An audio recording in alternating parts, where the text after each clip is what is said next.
When a starting pitcher gets drafted in the first round, there are certain expectations.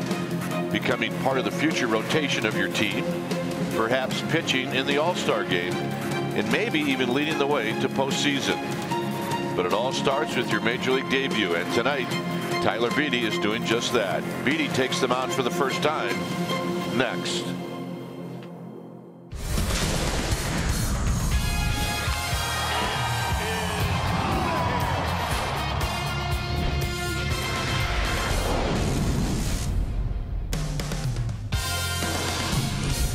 Giants baseball coming to you from AT&T Park as we get ready for game 2 of this 3-game series. Diamondbacks, Giants. Welcome to NBC Sports Bay Area, powered by Xfinity. Hi again, everybody. I'm Dwayne Kuiper. Alongside me is Mike Krukow. Well, the Giants have lost some close games. They've won some close ones as well. But tonight, they'd like to keep it close, but they're going to hand the ball to a young man who's never pitched in the big leagues before. And that's always interesting. Well, Tyler Beede, former first-round pick. He'd have been here last September, but he had a groin injury and his season was shut down. So today, he makes his debut.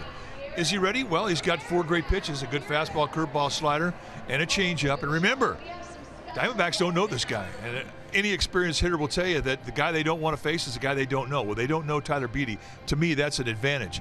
Offensively, I think that's the bigger thing at hand to consider in regards to the Giants. In 9 games, they've scored 25 runs. That's last in the major leagues. So they need to improve the offensive machine. Crank it up.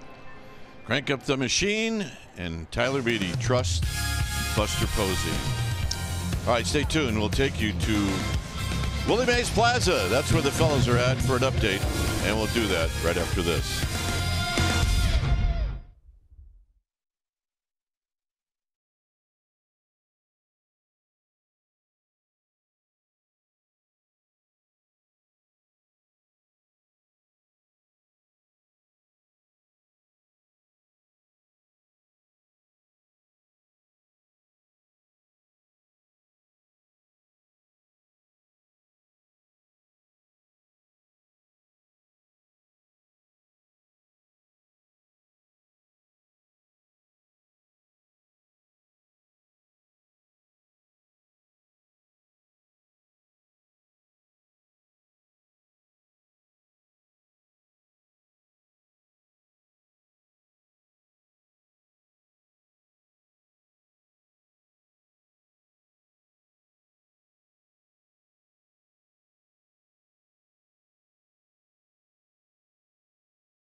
Brought to you by Southwest Airlines. Low fares, no hidden fees. That's transparency. And by Jack in the Box. Try the new Cholula Buttery Jack, part of the Buttery Jack family. Only at Jack in the Box. Your San Francisco Giants are in search of a W this evening. They've dropped their last 2 contests, and tonight they look to get back on track as they get set for Game 2 of this 3-game series with the Arizona Diamondbacks. Welcome back to our broadcast, everybody. I'm Amy Gutierrez. The much-anticipated Major League debut of Tyler Beede, it is here. Your San Francisco Giants handing the ball over to their 2014 first-round draft pick. We thought it'd be kind of fun to take a look back at some other Giants first-round draft picks that were starting pitchers. It is our Ford Smart Play brought to you by your Northern California Ford dealers. You probably recognize a couple of those names dating back to 2000, and a few were traded. Bonser went to the Twins for A.J. Pierzynski, Wheeler to the Mets for Beltran, and Bickford to the Brewers for Will Smith. Kane, Lincecum, Bumgarner, they're all living legends, of course, in Giants history. Chris Stratton, well, he's starting to make a name for himself. And Tyler Beede, his journey begins this evening, and it's a story that we're all looking forward to watching unfold. Much luck to him this evening. He'll be on the hill. You can go grab a jersey, of course. Lineup's first pitch, Kruten Kuiper here. Stay with us.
Is presented by the Santa Cruz Beach Boardwalk. The boardwalk is open. Visit beachboardwalk.com for park hours. 55 degrees here at the ballpark. Winds at 14 miles per hour. Humidity is high, and it is overcast. 2 minutes to the start of the game, and our starting pitcher, who, by the way, is a rook, like first day in the big leagues, and he's still in the bullpen getting loose. Hey, it's his day. He can do whatever he wants to do. He has no idea how he's going to screw up this whole broadcast. Well, you're taking your first look at Tyler Beede, the 6'3", 210-pound right-hander. And look at the umpires. They're like, what is he doing? That's exactly what they're saying. All right, he's good to go. But they will indeed cut him some slack. This is the first night he's ever put on a big league uniform and crossed the lines. And he will become a big leaguer when he does that. He had the opportunity last year. He was going to get called up in September, but he got hurt. So tonight will be his debut. Right now, we're going to look at our Coors Light refreshing finish. Go back to June 28th of 2009 in Milwaukee. Do you remember Ryan Sadowski, the right-hander, and his major league debut in Milwaukee? 6 strong innings, 4 hits allowed, and he even got himself a knock. No runs, 3 walks, 2 strikeouts, wow, and a pie in the take long. face. And tonight, Tyler Beede hopes that he gets a pie in the face. Was that the big Sadowski? That was the big Sadowski. Kind of remember that like yesterday, and then I think he got lit up the next 2 times out. Yep, pretty much how it went. But hey, it was a great start. So umpires still waiting on Tyler Beede. But I agree with Mike. If this is your debut, this is your one shot to do anything you want. Well, there's so much going on. I mean, the one thing that you really notice when you go from AAA to the big leagues is it's a faster pace. And you're in charge of that pace. You're in charge of that rhythm as a starting pitcher. So there's a lot of things that he has to control, and he has to do it. You can imagine he's a little geeked up with adrenaline. That man right there, Buster Posey, really, I mean, he's been working this kid all day. When the team was taking batting practice, went in the clubhouse, and he's just sitting there watching TV. Buster was alongside Tyler Beede, just relaxing him, just talking ball. They're watching the Yankee and the Red Sox game. I think he's waiting for somebody to tell him to go take the field. Well, he's going to go through his routine. All right, we good? Am I allowed to go? Yeah, go. Okay, Buster told him. Let's go, kid.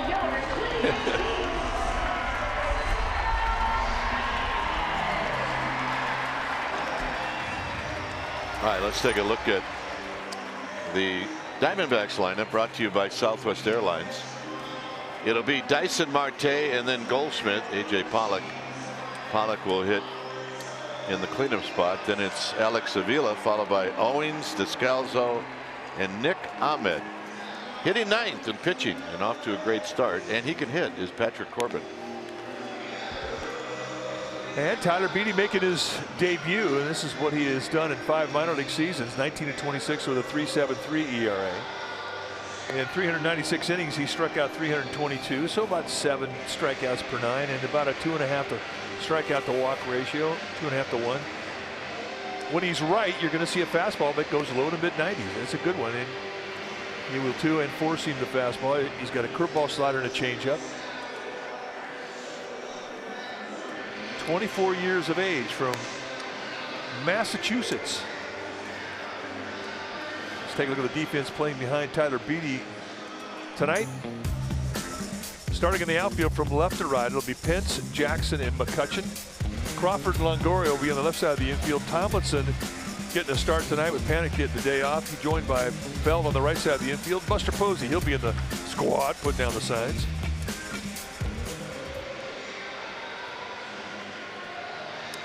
I can't help but notice when I look in the outfield, Hunter Pence has got new shoes. And he looks like he's got happy feet out there. He is jumping off the page. Oh my goodness. It's life is a party as a big leaguer these days. You know what? Yep. We had so many stupid rules when we were playing. And they were stupid rules. I mean, we get fined if our shoestrings were the wrong color. That's right. Literally. Black shoes, orange shoelaces, it's a fine. It ain't gonna happen. Here's Dyson to lead things off. Dyson hitting 150, and the career for Tyler Beede starts with a called strike. And they'll save that ball. That becomes a souvenir for Tyler Beede, his first pitch in the big leagues. So we get started at 7:18.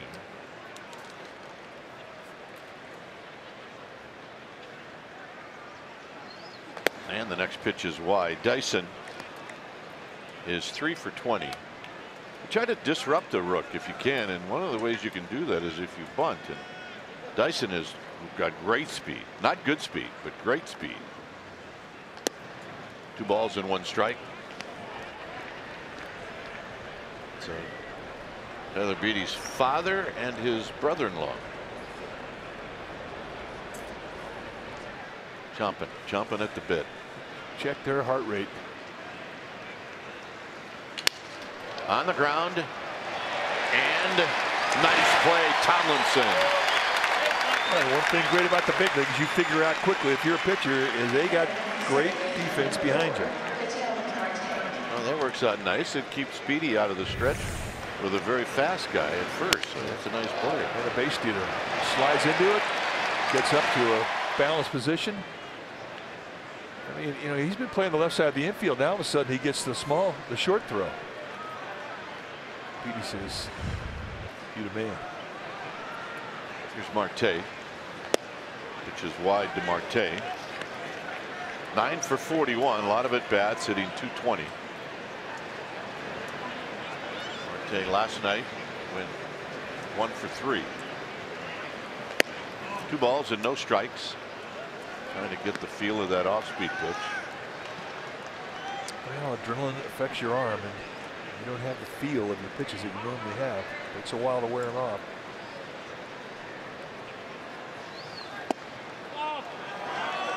Paul Nauert calling balls and strikes. Scott Berry, Carlos Torres, Kerwin Danley. Well, Paul Nauert is really a great umpire for a pitcher. He's got a big zone. He looks for strikes.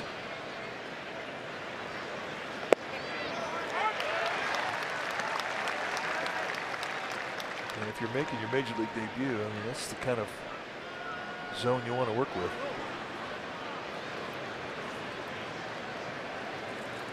Goldschmidt on deck.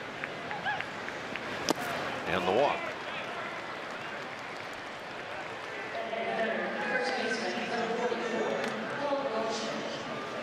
So here's Goldschmidt.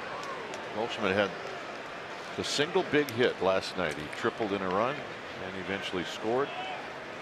And that was all the D-backs needed in a 2-1 win. These are the guys that really make you realize you're in the big leagues when you're pitching against a guy like Paul Goldschmidt. They call it pitching against a baseball card, which for a young player, that's really what you're doing. First breaking ball for a strike. Goldschmidt's off to a slow start.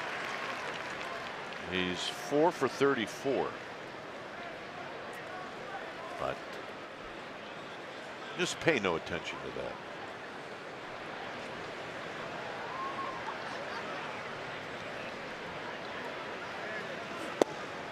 Oh, 2.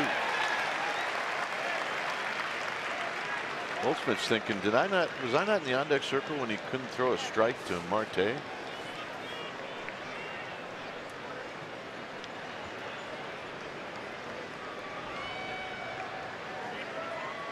going to miss it with a specialty pitch here.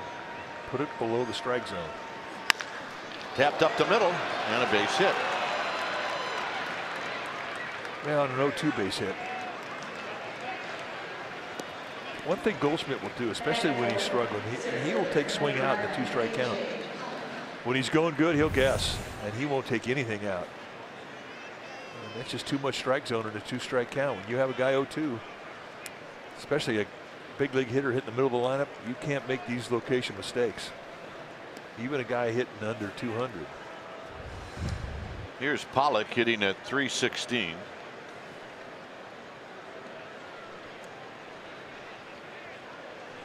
Pollock went 0 for 3 last night.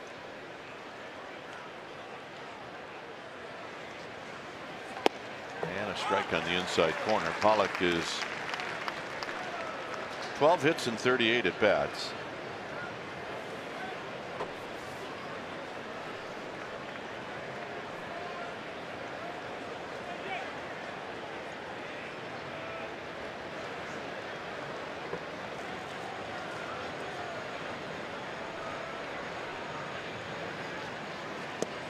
Tight. I'll tell you what, Marte's thinking about going. I mean, that's one of the things you have to think about when you're out there on the mound. I mean, you've got to not only make a good pitch and control the rhythm of throwing a pitch to a hitter, but you've got to control the rhythm of the running game behind you. Vary your looks, a lot of things to think about.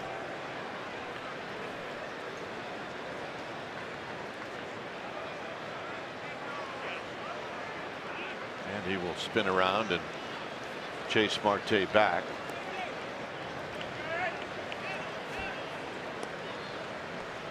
Both runners on the base paths have good speed. Marte has good speed. Goldschmidt has good speed.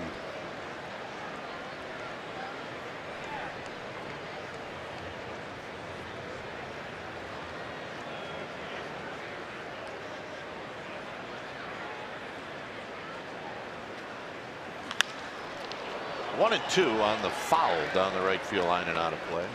Perfect location. 94 outside corner at the knees. Still haven't seen a breaking ball. The only off-speed pitches he's been throwing so far have been changeups, and he hadn't thrown them for strikes. He's 0 for 3.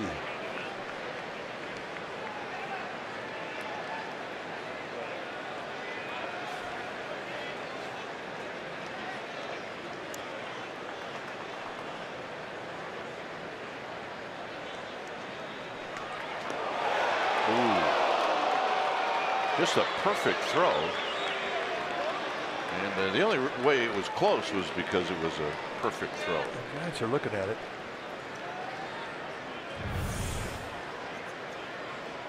You can't execute any better. He's safe.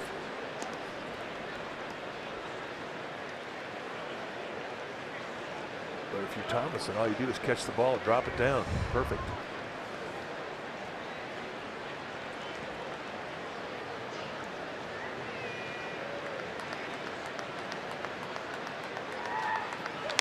Tap foul. Breaking ball. It stays at 1 and 2. And it's a good one. When your arm is amped up with adrenaline, it's real easy to hang breaking balls. Real easy. Take a look at this last pitch. Out on the outside corner at 81. That pitch catch is brought to you by SoFi, a modern finance company.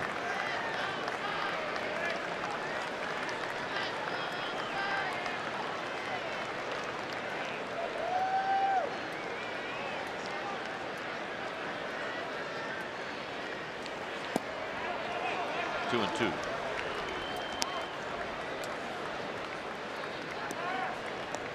D-backs are 8 and 2. They took 2 out of 3 in St. Louis and a win last night here at AT&T Park, so they're 3 and 1 on this road trip.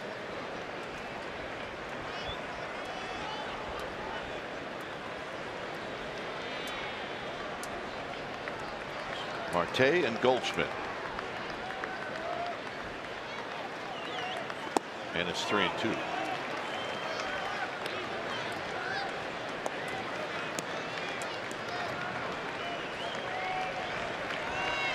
With Alex Avila on deck. See what Lovello does. Maybe he sends him. Just a big pitch. I absolutely think they're going to turn him loose.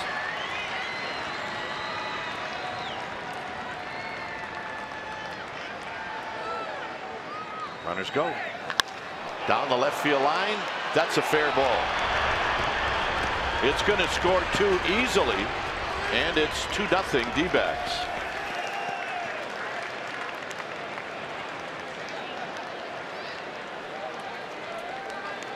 So Beatty had Pollock down 1 and 2, and he ended up, Pollock got it to a hitter's count. Well, he had to throw a strike, and he winds up throwing a 2-seamer. You see the outside location, so it comes across the plate, middle in. Posey wanted away, and there was Pollock waiting in the bushes for it. So with the runners going and the speed of Goldschmidt and Marte, an easy 2-run RBI double.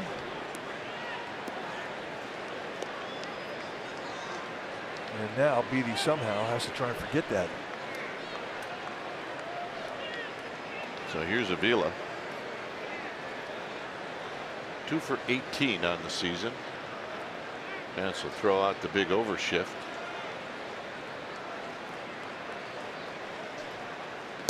And a strike at the knees. That's a changeup for a strike. That's the first time he's been able to do that.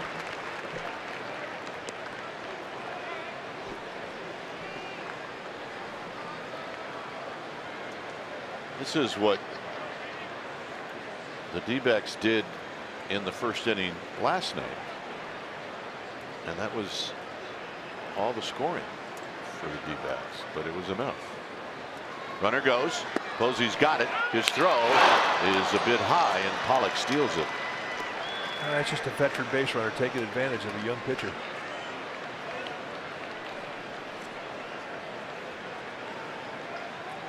You mentioned the game's faster up here. One thing you learn, if you're a pitcher, you have to be quicker out of the stretch. And Beatty has a real high leg kick out of the stretch. That's slow unload time.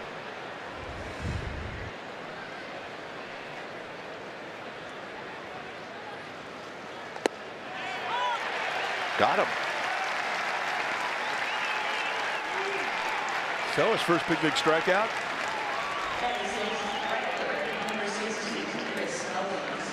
And it's on a changeup.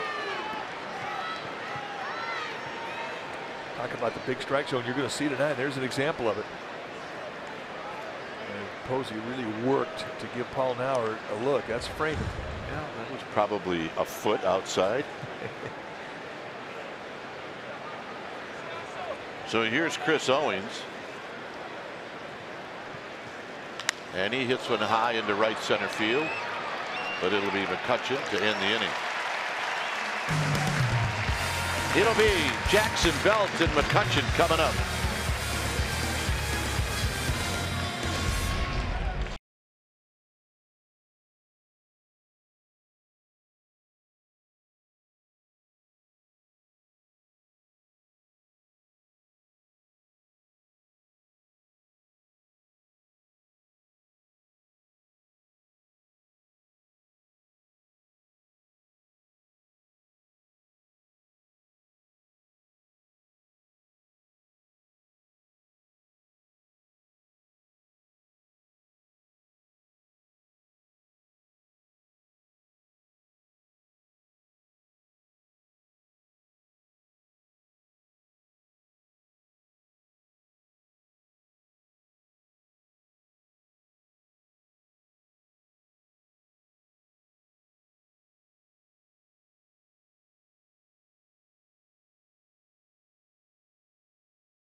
Airlines. It'll be Jackson Belt and McCutchen. Buster Posey will hit cleanup. Then it's Longoria and Hunter Pence. Big numbers, video game numbers against Corbin. Crawford, Tomlinson, and then Tyler Beatty. On the hill tonight for the Arizona Diamondbacks will be the 6-year veteran Patrick Corbin. Corbin, 28 years of age, 6'3", 210-pounder. This is what he has done so far. Check out the strikeouts to walks. 20 strikeouts against 2 walks in 13 innings with 8 hits allowed. He has been dealing, and this is what he's going to give you. He's going to give you a lot of fastballs, a lot of sliders. A fastball, it's going to go low to mid-90s, and a hard slider. And he will pitch inside to right-handers as good as anybody in this National League West. He really has been in the attack mode. Lifetime against the Giants, 5-7 with a 3.33 ERA. And a strike to Jackson, hitting at 200. Jackson is 5 for 25.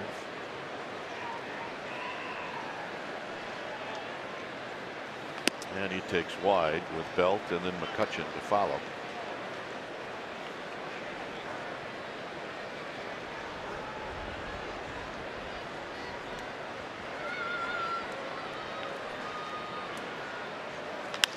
And a base hit.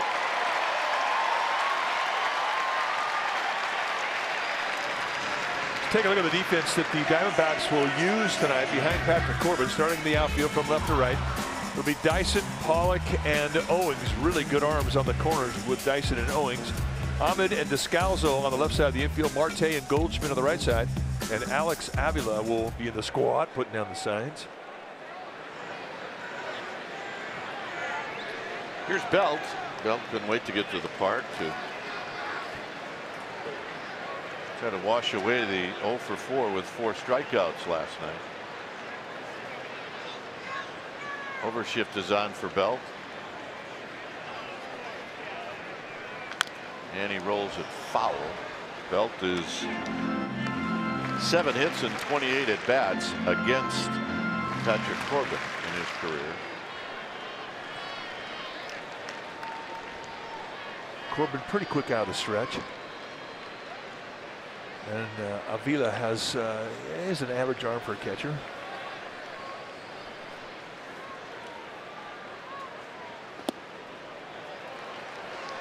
I saw Avila in the World Series. Avila was with the Tigers. Teammates with the guy on first, Austin Jackson.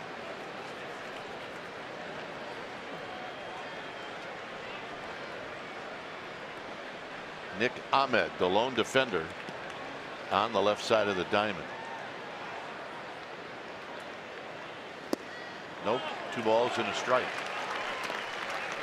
Just a bit outside with that slider. Take a look at that location on our SoFi pitch cast.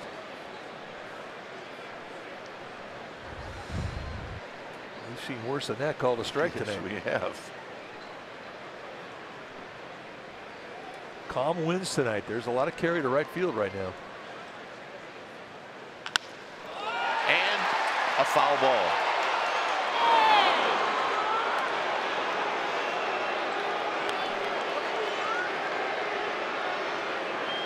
I thought he was going to call it fair. So did Brandon Belt. Maybe and Scott Berry.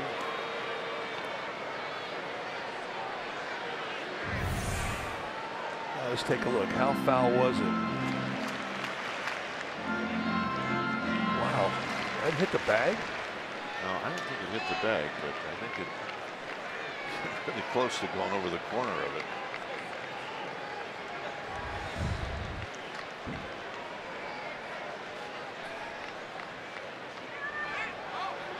Jackson was headed the other way. It's 2-2. Take a look at where this ball goes. I mean, that's close. All hit in fair territory. It doesn't have to land in fair territory if it goes over the bag.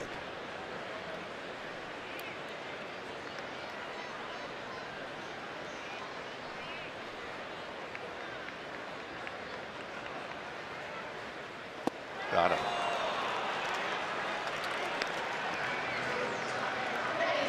That's how it goes sometimes. You miss a hit by an inch and then you strike out.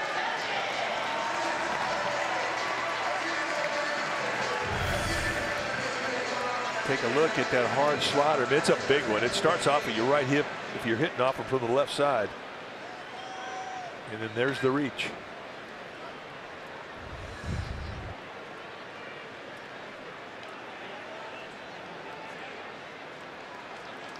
Here's McCutcheon at 231.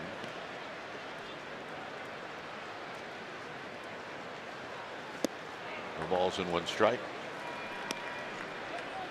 McCutcheon with 9 hits and 39 at bats.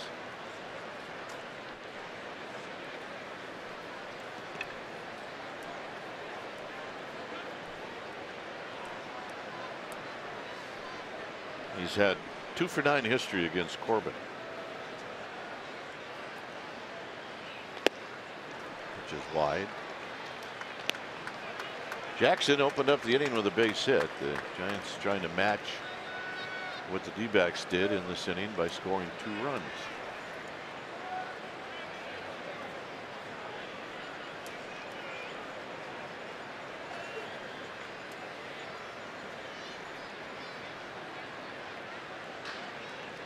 Jackson goes in the dirt, throw down to second, and it'll trickle out into shallow center field. It'll be a stolen base for Jackson, his first of the year. you mentioned, Corbin's pretty quick out of the stretch. That's when he slide steps. But when he lifts that leg up high, he's an unload time around 1.5 seconds. And for Alex Avila, he just doesn't have the arm strength to make up for it. So a nice job done there by Jackson.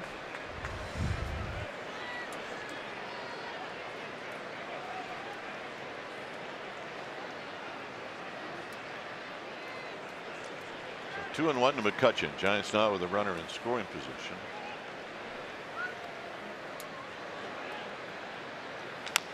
Tap foul. It's 2-2.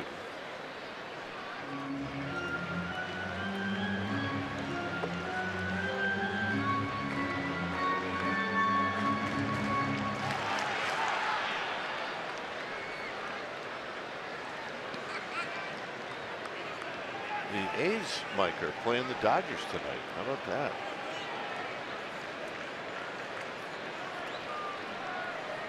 I saw LA 2, Oakland nothing. I thought they were playing the Angels again. Yeah, they're playing the Angels a lot these days. I think they're saying about that very same thing with the Giants and the Dodgers.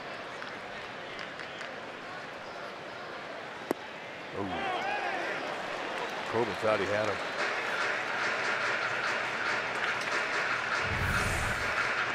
Did not miss by much. I mean, that's a pretty good pitch right there. When you're at the mound, you make a pitch like that with 2-strike count, you're thinking, how can that guy take that?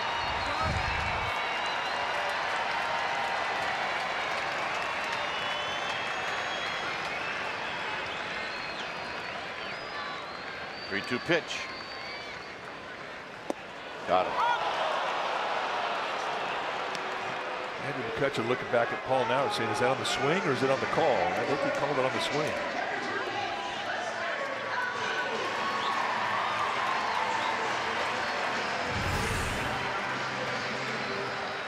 That's a swing.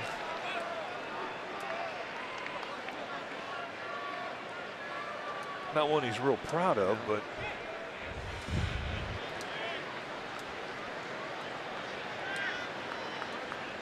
here's Buster Posey. Buster hitting at .345 with a home run and 3 driven in.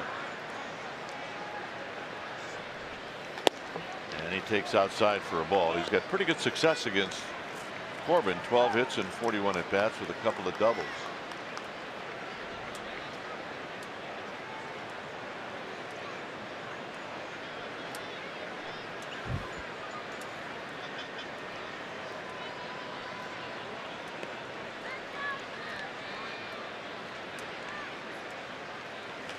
High and foul. Down the right field line. It's a ball and a strike. Yeah, got kind of a hanger. Stayed inside it.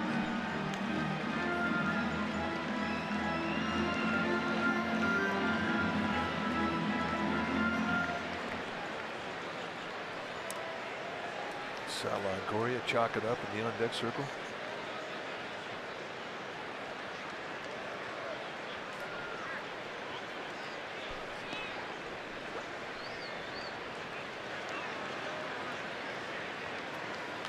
Out of play again, 1-2. Fastball away. Yeah, that was perfect location in the outside corner.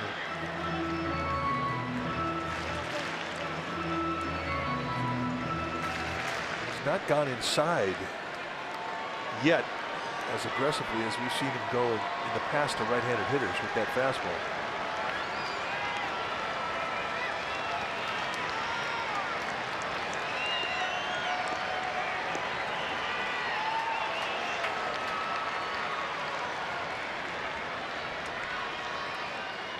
And the 1-2, and he got him. So Corbin strikes out the side after giving up the hit to Jackson. Beatty coming back out, 2-0 D-backs.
Diamondbacks with a 2-0 lead. Welcome back to our broadcast. I'm Amy Gutierrez. Some news to report. The Giants announcing just before the game they have had to place Johnny Cueto on the 10-day disabled list with a left ankle sprain. Corresponding roster move, they have recalled Stephen Okert from AAA Sacramento. Gentlemen, apparently he tweaked his ankle over the weekend working out. Not the same ankle that he rolled in Wednesday's game when he was pitching. So who pitches tomorrow? Who's going to start? Well, Andrew Suarez is here, not activated, not on the roster, part of that taxi squad, but will likely make his major league debut tomorrow. Dwayne? Yeah, it's like debuts all over the place. We also found out something about Amy G today. What's that? She is into the taxi squad thing. Well, I'm glad she knew what the heck it was all about. Me, I thought it was something to do with Uber or Lyft. Hey, it's a taxi squad. Little pop-up that's going to land foul. And it's 2-1 to Scalzo. Well, the Giants had Hunter Pence playing well over into the left center field gap. He really didn't have much of a chance. Had he been playing a normal straightaway left field position, he'd have had that easily in his back pocket. So now they soften him up and cheats a little more to the line.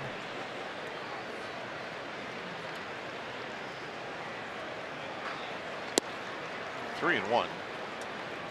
This is a big pitch here, and he does not want to walk this leadoff hitter to start this inning off after the 2-run first inning he had. Which started out by a walk. A one-out walk. So after a rough inning, he's right back in the stretch, and worse than that, he puts himself back into it with the walk. And he really has only one guy to blame. And that's 28 pitches now into the night, and that's about the time you hope some of that adrenaline wears off your arm.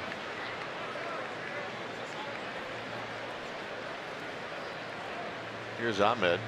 Nick Ahmed. 0 for 3 last night.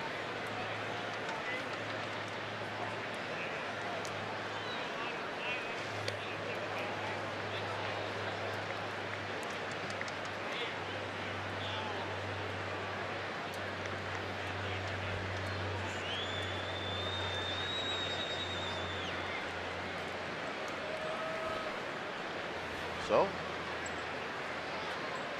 Ahmed waiting. Not close. 1 ball and no strikes.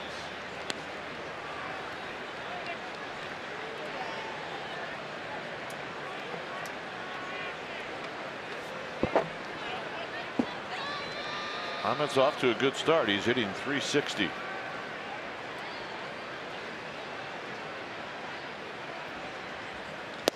There's a strike. Nice 1-0 pitch there. Guess what you do, Mike, is you find out the pitch you can throw a strike with. That's exactly what. And then if you have to, you just rely on it when you need it the most. And hope you have one.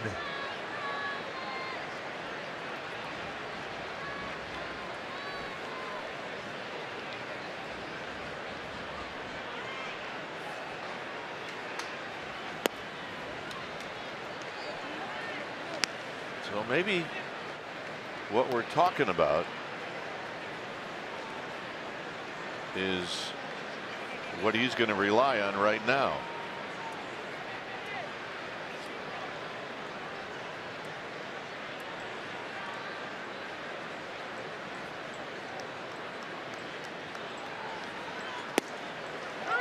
Two and two. That slider, it's his best friend right now. I mean, I guess you can wear it out and all of a sudden hitters start to look for it.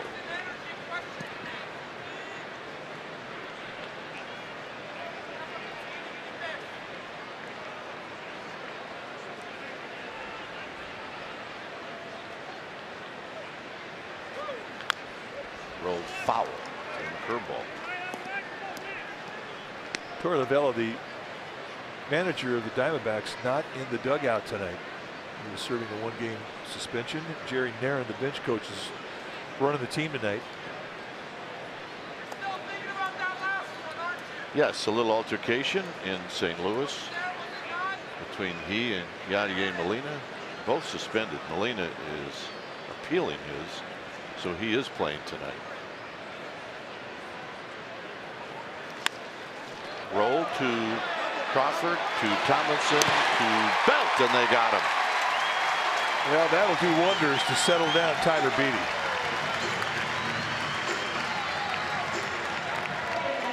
And he gets this double play with a breaking ball. Watch the reach there from Ahmed. Ahmed had been a very hot hitter. So big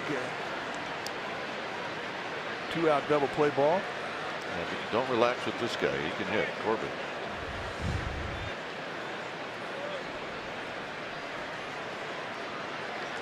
And a strike.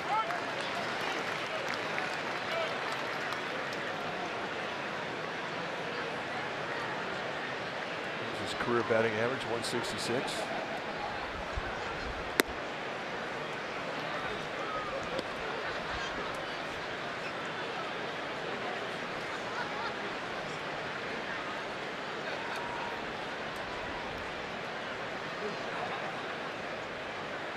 Swing and a miss on a pitch in the dirt.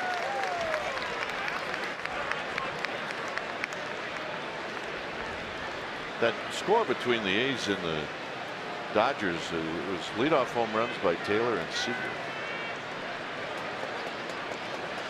And it's 2-0. Wow. Rough way to start a game. You start pitching. 2-2.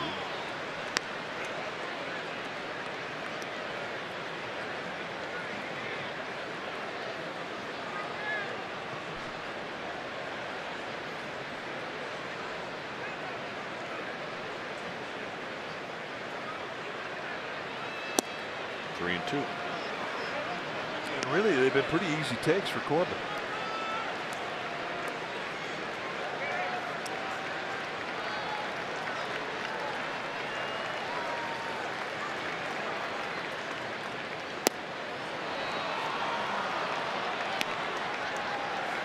So the walk.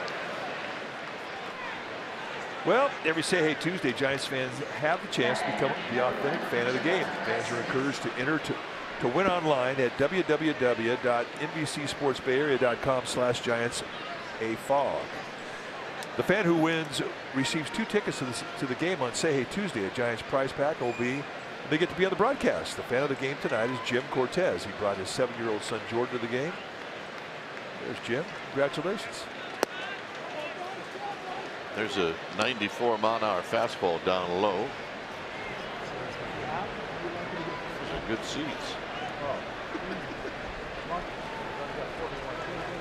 1 ball and no strikes.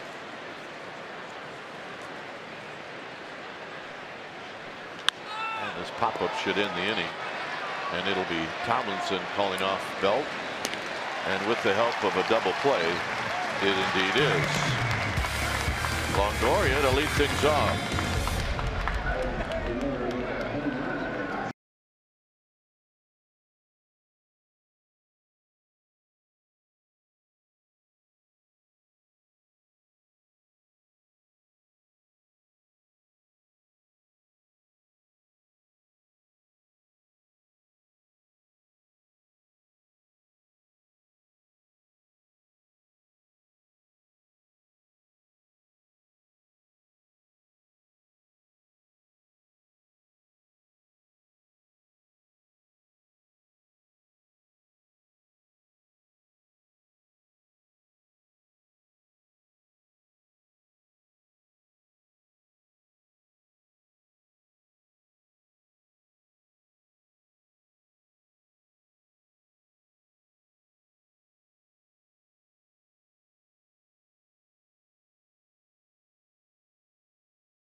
your local Lexus dealer.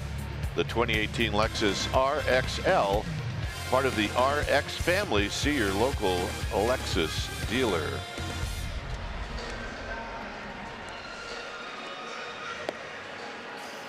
From the lefty dual bridge, 2-0. D-backs. Didn't even know that bridge existed until this ballpark. I did. No idea. Somebody said the lefty will do a bridge. I said, did they just name it that? No. Oh yeah, about 80 years ago. Yeah, so that's where the bar is, right? No, the bar is close to Union Square. Was. Here's Longoria, and he rolls it to third on one pitch, and Descalzo will make the play. And here's Hunter Pence. That's sad when places like that shut down. It really is. And it's sad that after next year, Don and Charlie's at Scottsdale is going to be shut down. I mean, these baseball establishments, you just expect them to go on forever. A lot of memories. Pence's major ownage on Corbin. So Corbin said, all right, I'll just throw him right down the middle of the plate. See what he does with that. You know, in baseball restaurants and bars, you can't build one with the idea that it's going to happen. Yeah. I mean, every restaurant hope it happens, but it usually starts with ball players finding a place, and then they tell other ball players, and then all of a sudden the ball players start going there, and then all of a sudden the word's out, and then here we go. And then you got a uniform hanging on the wall and some pictures, and you got a hamburger named after you, and you're ready to go.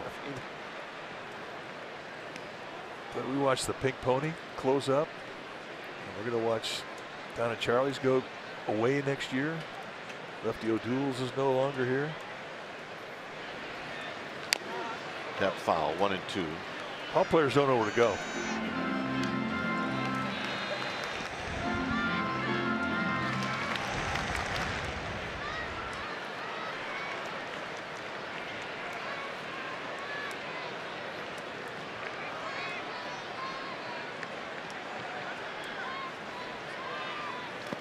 Pence waves at a pitch in the dirt, and he strikes out. I could still name every hangout in every city. Everyone. Everyone. But it's kind of hard when people would ask you, well, we're going to Pittsburgh. What's a great place to go eat there? Well, I'm sure it's not there. Permeating Brothers. Yeah. But which is there, by the way. Yeah, but it's not the one we went to. The one we went to didn't open up till 11:30 at night. Here's Crawford hitting .241. Right now, the curveball is not the Giants' friend offensively. No, they couldn't do much with a right-handed curveball they saw from Zach Godley last night, the D-backs starter. And tonight they're not picking up the breaking ball from Corbin as well. I mean, Corbin's a two-pitch guy, fastball, slider.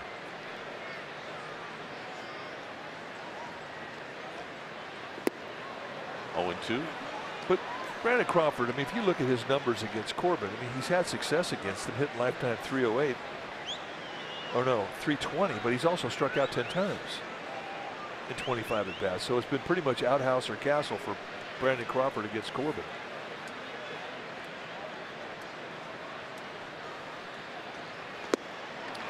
And he gets him with a fastball to end the inning. 5 strikeouts for Corbin. Big fellas coming up.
moments in San Francisco Giants history, and we want the fans to pick the most memorable.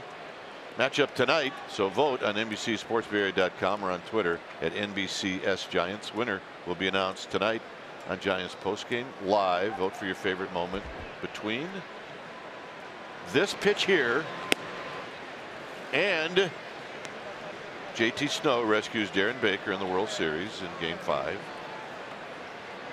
And this 1-0 pitch. Or Cody Ross's 2 home runs against Roy Halladay in Game 1 of the NLCS. So one came from the World Series in 2002, the other from the NLCS in 2010. 2 balls and 1 strike. Changeup just has not been consistent there for Tyler Beede.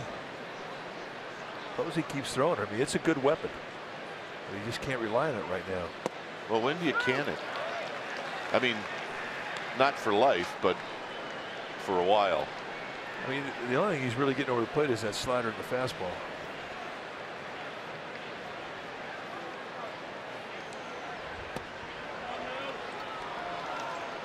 I mean, that's a good curveball. He had the count. And a 2-2 count normally if you have command of all your pitches, and that's really a good pitch.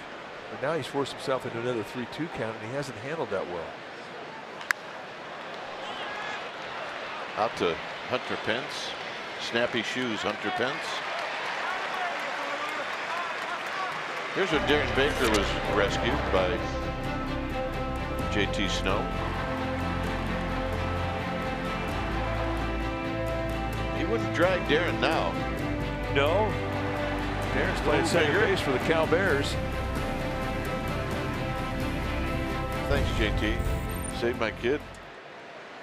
But a lot of mileage out of that for JT. There's a breaking ball, 1 ball and no strikes. Well, you never really know what is going to become the memorable play. You don't. And you certainly don't expect that one. But it's one we've never forgotten. I see David Bell in that shot. I think so. He was on that team. I think he may have scored.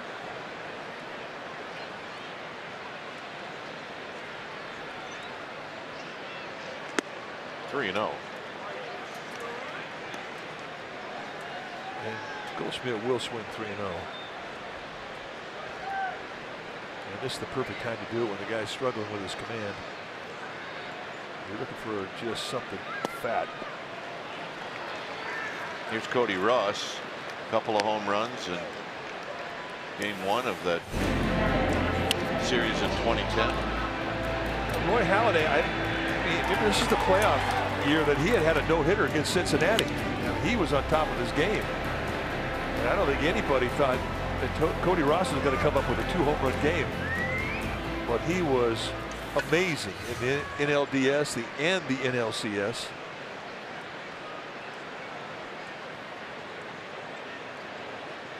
Here's Pollock. 1 ball and no strikes. They don't have an MVP for the NLDS. If they would have had one, Cody Ross would have won that. As it is, he was the MVP of the NLCS. Yeah, he's carried right over.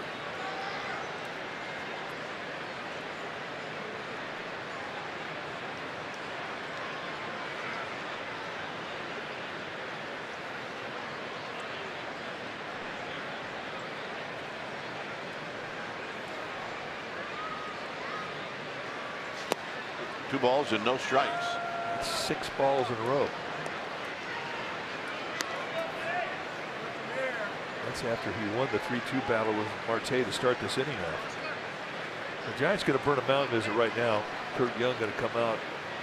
He realized that this 2-0 pitch is a big pitch. Beede's had about 8 moments where it's been a big pitch. You're down 2-0 in this part of the line. This is where you can get hurt. But you can't keep creating opportunity for free with the walks. He's walked 4 already tonight in 2 1/3 innings. Well, download Beat the Streak today. Download the app, play for free, and start your streak for a chance at $5.6 million.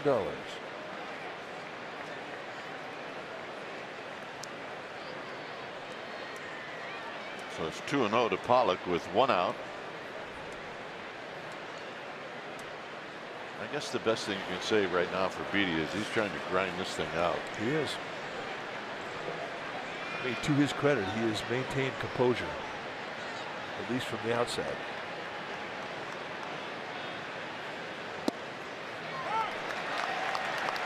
So a big 2-0 strike. And even then, the target was on the outside corner. I mean, it's really tough if you're Posey because you can't exaggerate a target right now. You can't sit way outside or way inside. So you kind of have to lay your target in the strike zone. And this is a tough part of the lineup to be having to do that.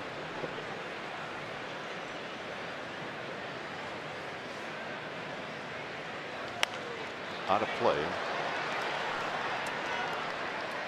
So that's a fastball. That's a fastball, 2-seamer. So he's with what his velocity tonight's been anywhere between 90 and 95. That last one was at 90. But oftentimes a 2-seam will take 2 or 3 miles per hour off of your fastball velocity.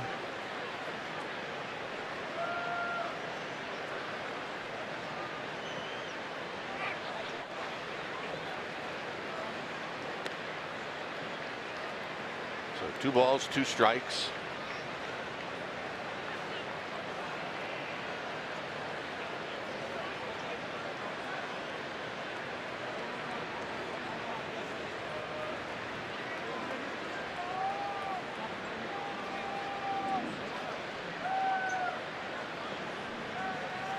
Hit him.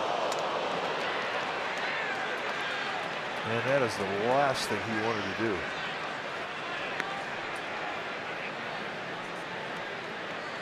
So here's Avila.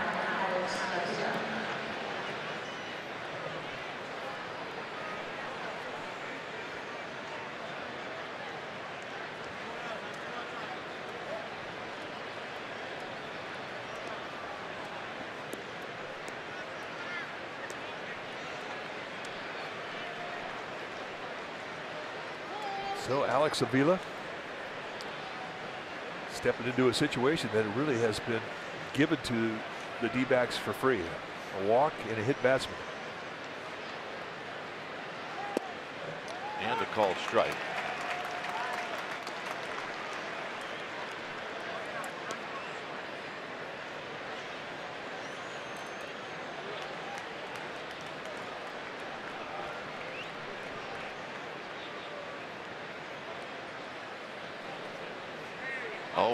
Oh, and 1 to Avila, who struck out looking in the first. So it's 0-2.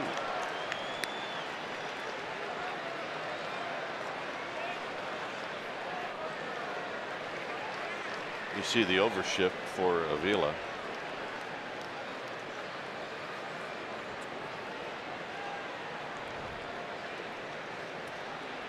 Goldschmidt at second, Pollock at first.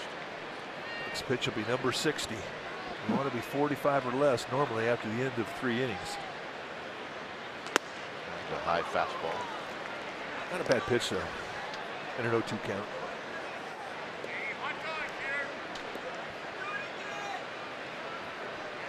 But everybody on that field playing behind Beatty right now, they know what's going on between his ears. You really come to expect anything when you're seeing a guy make his debut. Got him. And that's the best changeup he saw tonight. Comes in a good spot as Owens is coming up. 1-2 changeup. I mean, absolute perfection.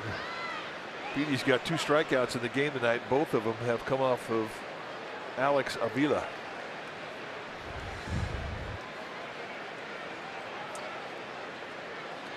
Owens hit a fly ball to McCutcheon.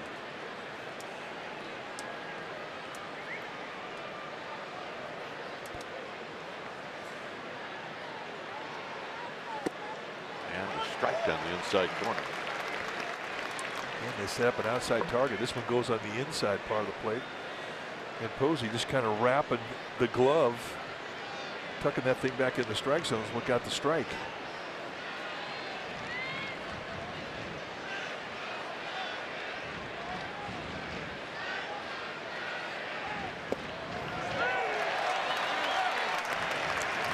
Curveball and quickly on top of Owens, 0-2.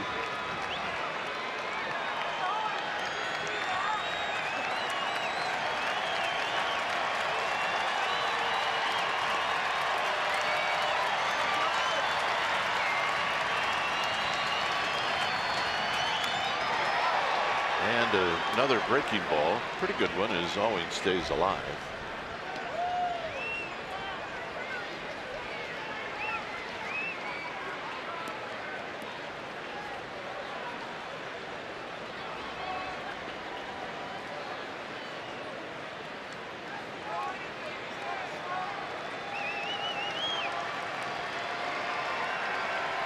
Oh, and 2. And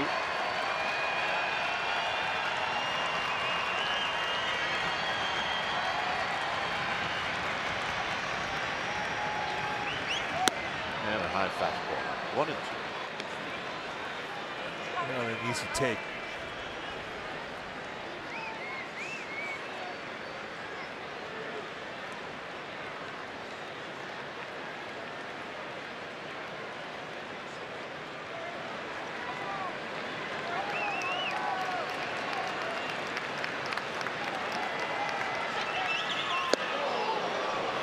Hit him with the breaking ball. It's 2 and 2.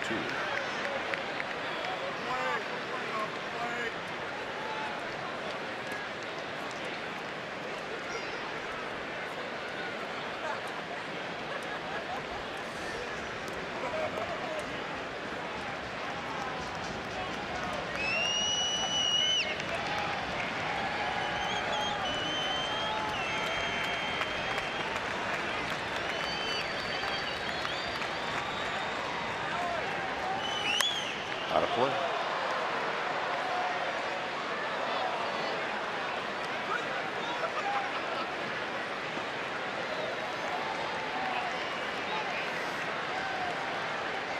So Owens giving Tyler Beatty a battle.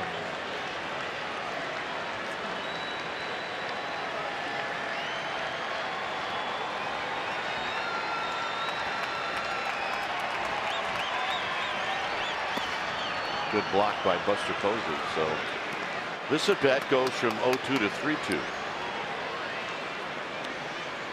And another big pitch.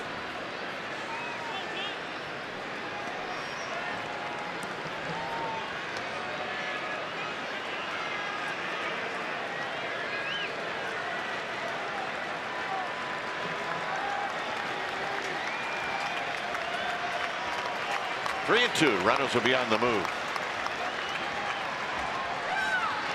Got him, and that'll end the inning. Owens strikes out. He doesn't like it. Tobinson's going to lead things off.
special guest. I have Cheryl. She is Tyler Beattie's mom, if you can believe it. And will you just share with us how Tyler told you the news that he was going to make his Major League debut? Well, he randomly gave me a phone call. He knew that I was coming out to see him in Sacramento. Asked me what time I was landing.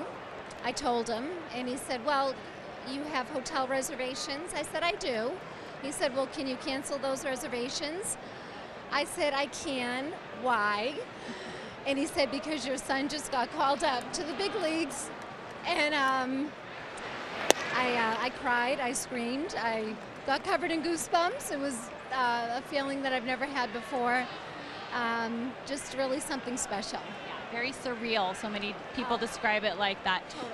How proud are you? This isn't just Tyler's journey. This is a family journey, and taking him to practices and picking him up and going to all the games and going on the trips. And what can you say about your pride in your son right now? Oh my goodness. Well, first, you know, Tyler is the one that worked the hardest to get here. So I'm just so proud. Oh, and he's batting. Can I watch this? Okay. We're going to let Cheryl go. Dwayne and Mike. Yeah, let mom go. She wants to see her kid hit. Can I watch this? Yes, you can. And he can hit.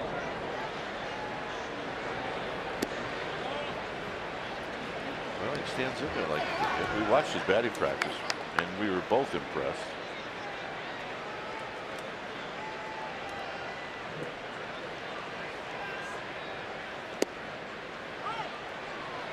On deck is Austin Jackson. Patrick Corbin has been brilliant. 6 strikeouts.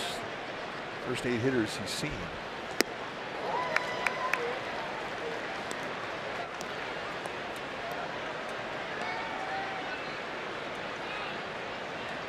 It is a great moment for a parent to be able to see their son at the big league level.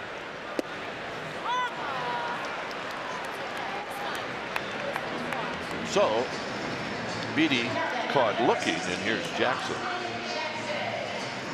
Just swung at the first pitch, kid. I think he had the take sign on. Let her rip. Jackson singled to open up the bottom of the first.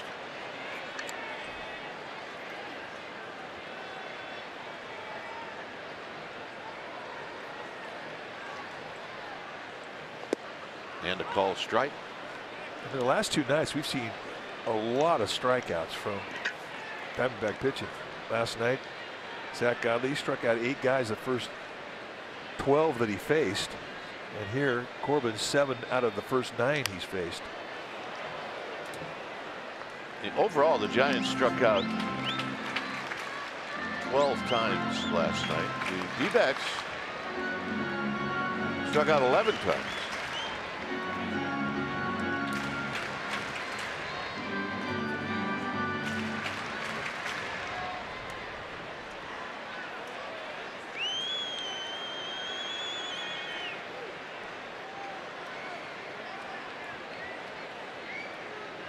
Here it's 0-2 to Jackson.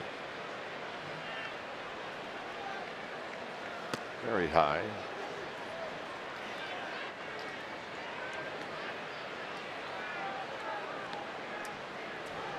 Seven strikeouts the first 9 hitters that Corbin has faced tonight. Coming into tonight's ball game, in 13 innings prior to tonight's start, he had 20 strikeouts in 13 innings against 2 walks. Bounce to third. It'll be Descalzo, and that'll end the inning. So the 12 strikeouts against the Dodgers. 2-0 D-backs.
Metallica Night, the 6th annual Metallica Night. You get a co-branded snapback hat and a ticket to see the Giants take on the Nationals. Metallica Night, sfgiants.com/special events. I want to get that. I want to get that. I want to get that. We'll get you 1 or 2 of those. Here's Descalzo. A 10-pitch inning would be nice for Beatty. Pence now goes back and he makes the catch with those snappy shoes. Well, and a 1-pitch out to start this inning off. Just what Kurt Young was hoping for. Snappy. Those are snappy. You know, when you get a pair of shoes like that, though, you know what the problem is? You can't quit staring at them.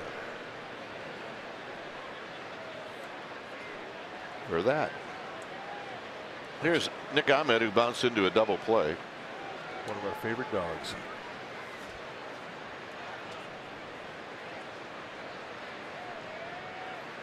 Strike to Nick Ahmed, who comes in with a very high average. Now hitting at 346, and 0 for 1. Dropped Nick 14 points as he jumps on this one, and it's foul.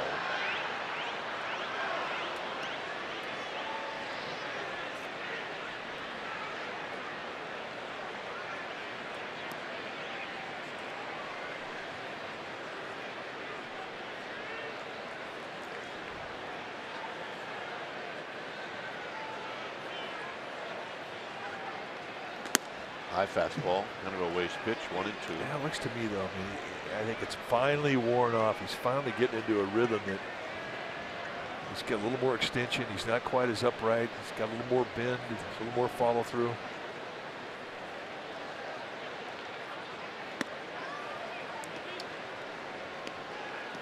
It's a night you never forget, but you don't remember your feet touching the ground. And everybody feels the same way.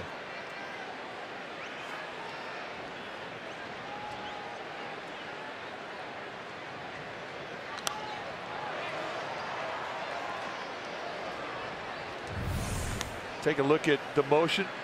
Hands above the head, classic motion. High leg kick loaded up on the inside part of the back foot. Now watch the release point out over the plant stride. And the follow through, good bend in his upper body. You can see the extension that he has. I mean, he's naturally a guy who's got really good extension in his bend. Austin Jackson out into center field, and he'll make the catch. Well, the 2018 All-Star Teacher, brought to you by Provident Credit Union, is here. It's the 12th season of the NBC Sports Bay Area All-Star Teachers Program, and it recognizes that teachers do indeed make a difference. Go to NBCSportsBayArea.com and vote. The winner will receive $20,000 for his or her school.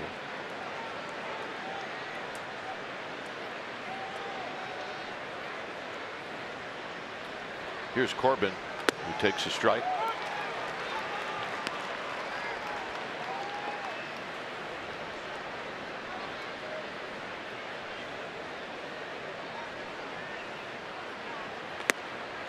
One ball and one strike.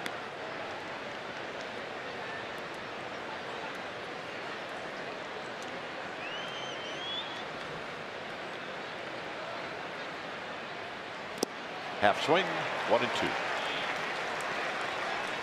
On a curveball. On a curveball.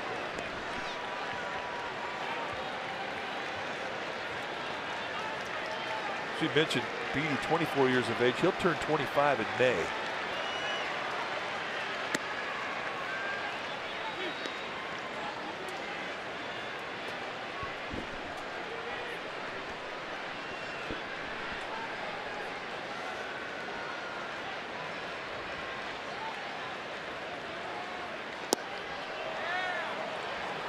Two, now to Corbin. A lot of 3-2 counts. Yeah, remember, he walked Corbin in his last at bat.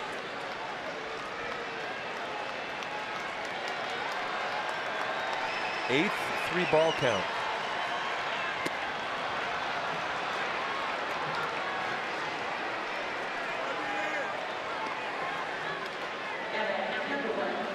Yeah, that's frustrating. He had him in a 1-2 count, but it really is pretty easy takes for Corbin. And once again, Beatty back in the stretch. He'd been there every inning.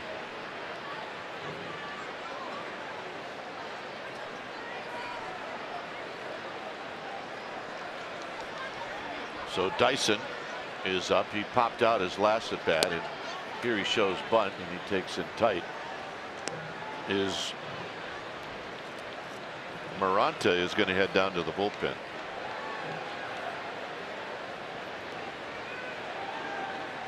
Reyes Maranta.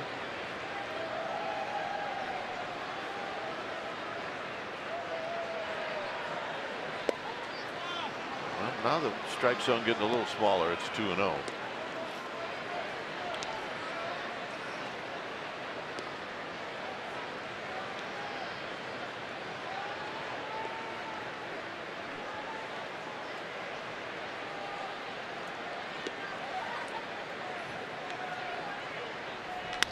And a base hit. So Dyson slaps one into center field. Man, with a couple of quick outs, you're thinking a 1-2 count on the number 9 hitter. This is going to be a 1-2-3 quick inning. Not so fast, my friend. And again, Kurt Young going to come out, and this is going to be to stall a little time just to give Maranta a chance to get ready. I have to believe that Maranta's thinking about Goldschmidt. If the inning gets to him, probably be it. It'd probably be it for Beatty. So, and that may be the message that Kurt Young's giving Tyler Beatty. It's your last hitter. You want to stay out here and pitch, you better get this guy out.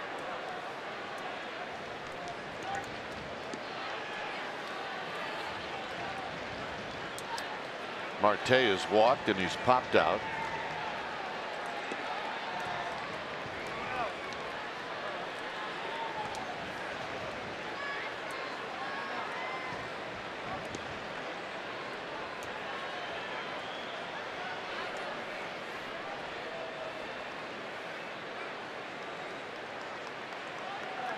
So here's Marte and the pitch, and he taps it foul. Another changeup. I mean, Buster Posey realizes that changeup of Beatty is a good one.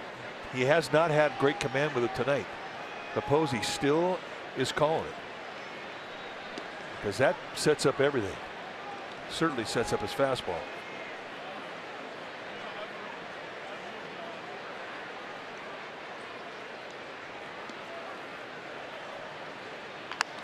Cued, side retired.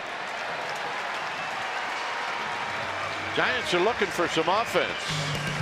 Where are they going to find it? Could it be Belt, McCutchen, and Posey? We'll find out.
Designed for the grind that comes through every time. See your local Toyota dealer today. Toyota, let's go places. It's a 2-0 lead for the Diamondbacks. The Giants picked up a hit in the first inning, a leadoff single by Austin Jackson, and that's it. They've been retired in order since then. including 7 strikeouts. Well, Giants coverage is not over after the postgame show. The McCovey Chronicles Grant Brisbee and Therese Vignal bring you a fresh take on the game and the season on Giants Outsiders tonight after postgame live.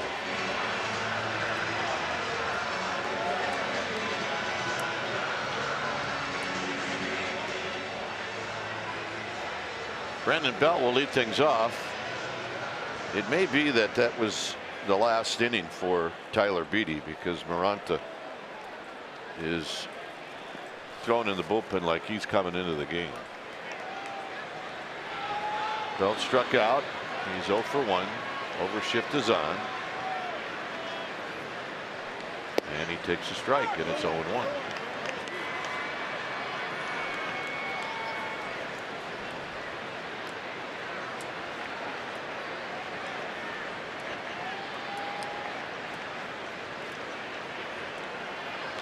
Belt pops it out of play.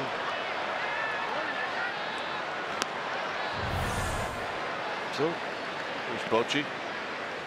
Greets him, says, "Way to grind it out, kid." Well, he's a bit disappointed, but I tell you, he held his composure. He didn't have command of his stuff tonight, and I think that is commendable. And he should get a pat on the back. Yeah, I agree. Winds up going 4 innings. He allows 3 hits, a couple of earned runs, 5 walks, 2 of them Patrick Corbin, the pitcher, and 3 strikeouts on his debut. But his team is in it. It's a 2-0 ball game.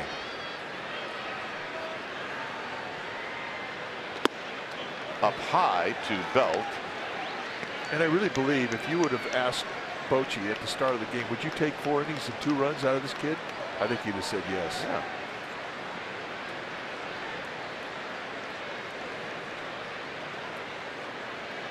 Way outside.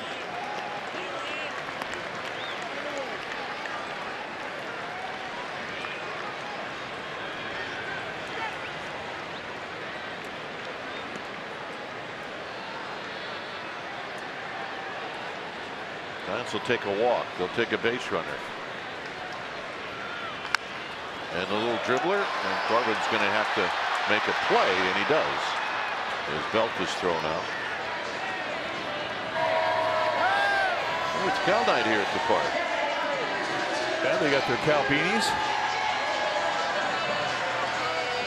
Lots of good attitude coming from the Bears.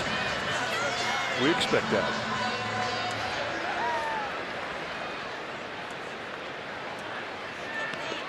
Here's McCutcheon. McCutcheon struck out in the first.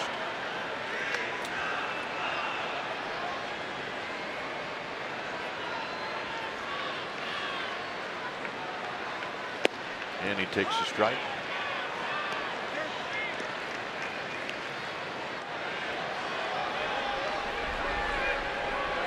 And it's my first game. And that's a happy little person right there. Well, I think Mom's pretty happy too. Mom's holding it like it might be her first game. Yep. He's got 4 new teeth. Got a Giant sweatshirt. Psyched. McCutcheon wraps it on the ground to Nick Ahmed. 2 outs. And here's Posey.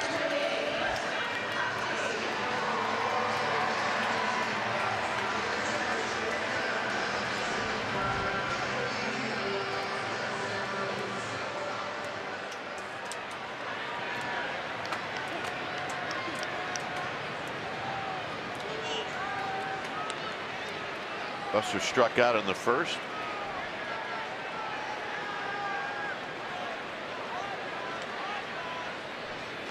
And here he takes wide. Right now trying to get on for Evan Longoria.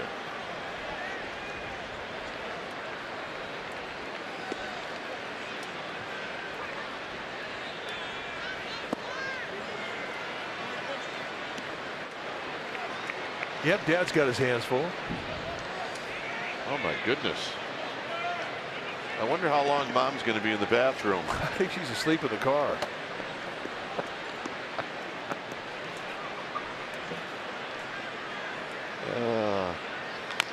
tap foul. It's a great dad picture.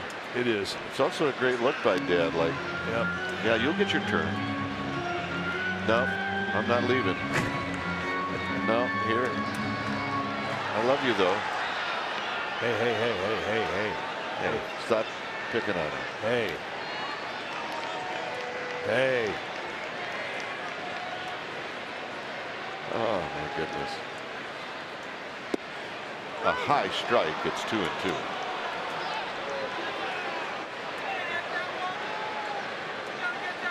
So they get them all strapped into safety seats, and they're heading down the parking lot. How long do they last? Not long. Although the one that's going to stay awake is the one with the hat on. Posey on the ground to third and into the glove of Descalzo. And Buster's going to have a hit. A little 2-out thunder. And they finally get Corbin back into the stretch. He hadn't been there in a while. Take a look at the swings. They set an outside target. This thing comes across the plate middle in. Corbin has not made many mistakes. And Posey jumps on the location. And just under the glove of Descalzo. He'll be upset about that. I'd like to have that one back. Longoria rolled out to third.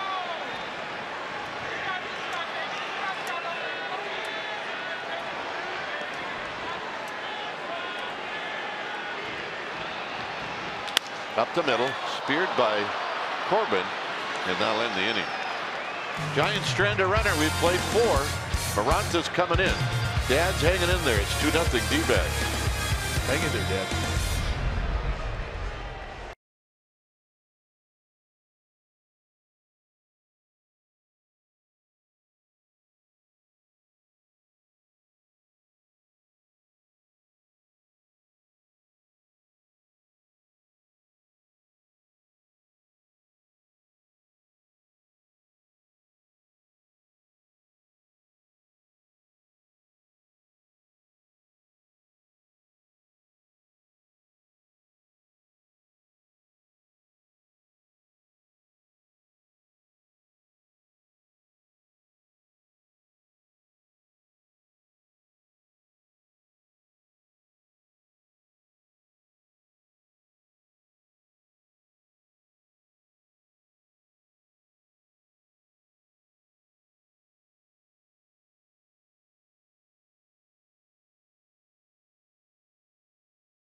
Fans who were watching Warriors post-game live, here it's 2-0 Arizona, and Reyes Maranta is going to replace Tyler Beatty when it's time for a change. Think Speedy Oil Change and Auto Service, your trusted oil change tune-up and smog experts. And the rookie right-hander Maranta, what he has done so far in 4 games, he's been fantastic. 6 strikeouts in 4 2/3. Hard thrower. You're going to see mid to high 90s with velocity on the fastball. And kind of a hybrid breaking ball between a curveball and a slider. Spins one to Goldschmidt, and it's a called strike. There is some deception in the delivery of Maranta.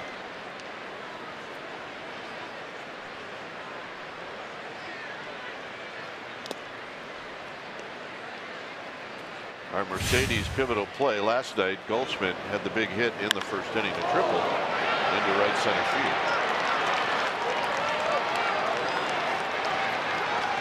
He eventually scored then on a sacrifice fly.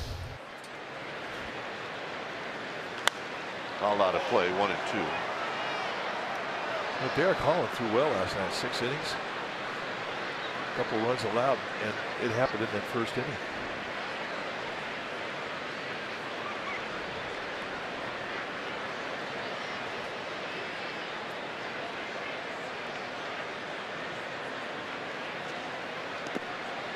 And that pitch is down low.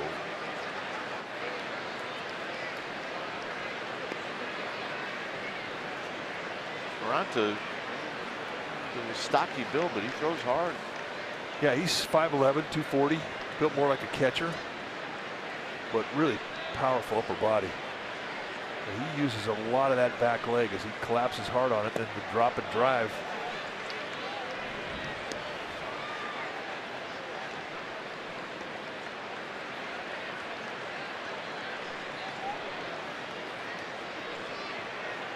So Goldschmidt gets a take a look at a 3-2 pitch. And he pops it up. It's going to be Belt who's going to have to wrestle this one. That's the pop-up of the year. 1 out. It was up there. That one or anyone that Bellinger hit in this homestand.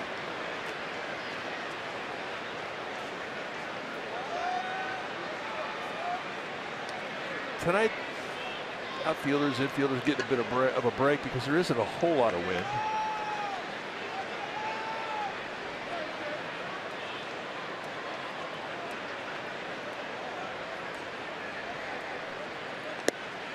High breaking ball.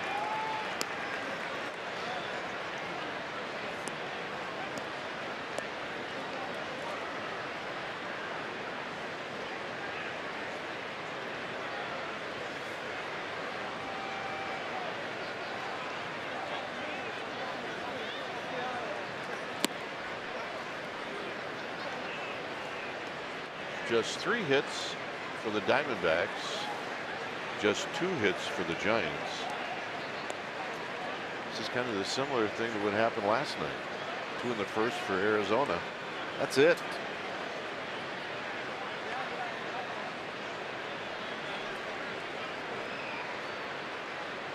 Look out. Oh. Speed pitch got away. It's 2 balls and 1 strike. Yeah, I don't know if that was a changeup or just a slider that kind of squirted out of his hands. Yeah, it's a breaking ball. It squirted.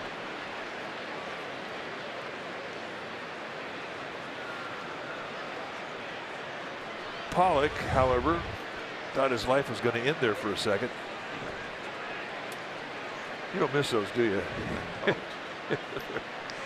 Yeah, they're overrated.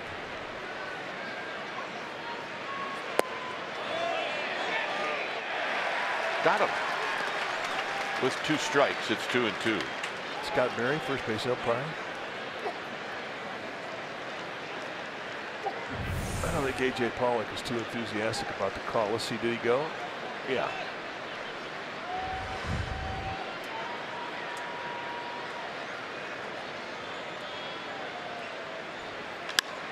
And another pop-up.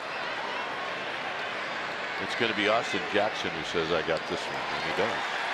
That little collapse on the backside that Moranta has and the low 3/4 release that he has, and that, it's not a comfortable at bat with as hard as he throws.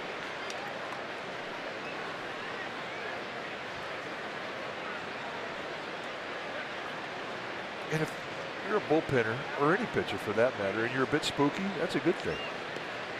Yes, it is. Got our share of those guys. Here's Alex Avila. 2 strikeouts for Avila, and he takes a strike.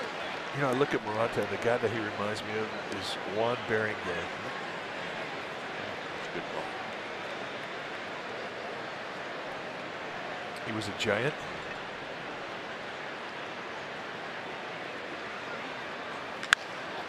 Hit well to left. Is Pence going to get there? He will. And with those snappy shoes, he puts it away. Snappy. Pence, Crawford, Tomlinson coming up.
Friday, April 27th through Sunday the 29th. And on the 27th, the first 20,000 fans will receive a 60th anniversary Beat LA 2 Flaps Down hat presented by River Rock Casino. You need tickets, go to sfgiants.com. I want to get that. I want to get that. I want to get that.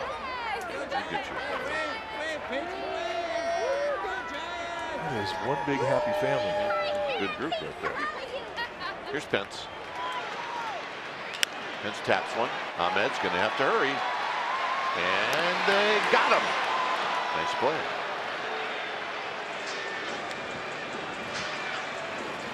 And here's Crawford.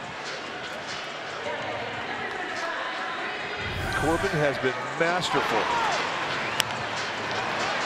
And Nick Ahmed, who is a good glove man, knew he had to hurry. And watch how he gets to a high release point off the right foot. Just a flick of the wrist. Boom. Gets him by a half step, quarter step, eighth of a step. Crawford struck out in the second.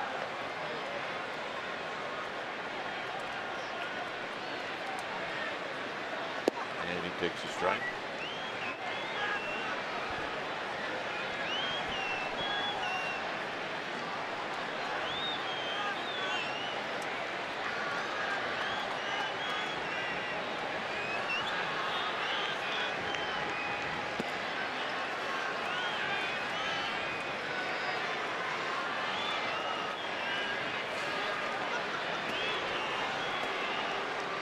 So Crawford trying to get on for Tomlinson.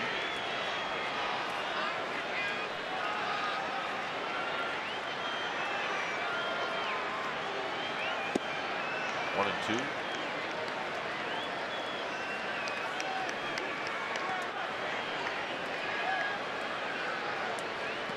Osich headed down to the bullpen.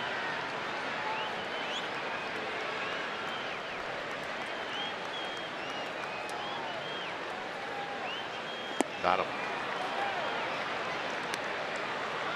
8 strikeouts. And 7 of the 8 strikeouts from Corbin have been swinging miss strike threes. As you see Josh Osich start to get heated up.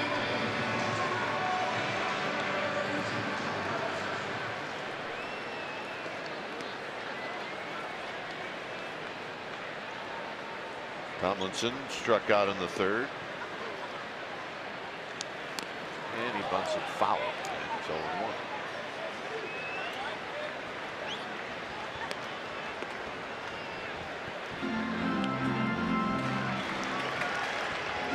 Saw Kelby Tomlinson put a push bunt to the right side of the infield the other day for a base hit. It's executed perfectly, which I thought when you face a left-handed pitcher who falls off to the third base side, normally guys try to go that side if they're going to bunt.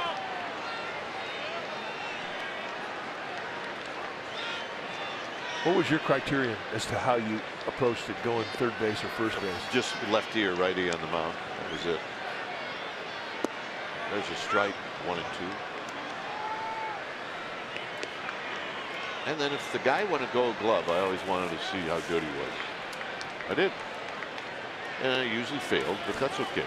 So at least you got to see how good he was. 2 balls, 2 strikes.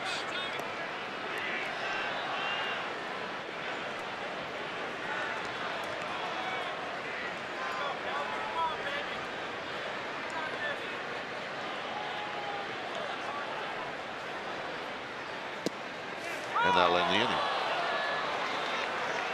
Strikeout number 9. 6th inning coming up.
authority of the San Francisco Giants and may not be reproduced or retransmitted in any form, and the accounts and descriptions of this game may not be disseminated without the express written consent of the San Francisco Giants Baseball Club, LLC.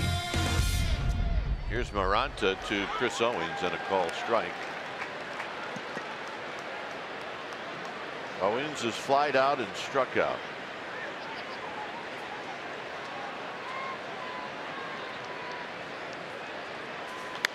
Pops it high and foul and out of play.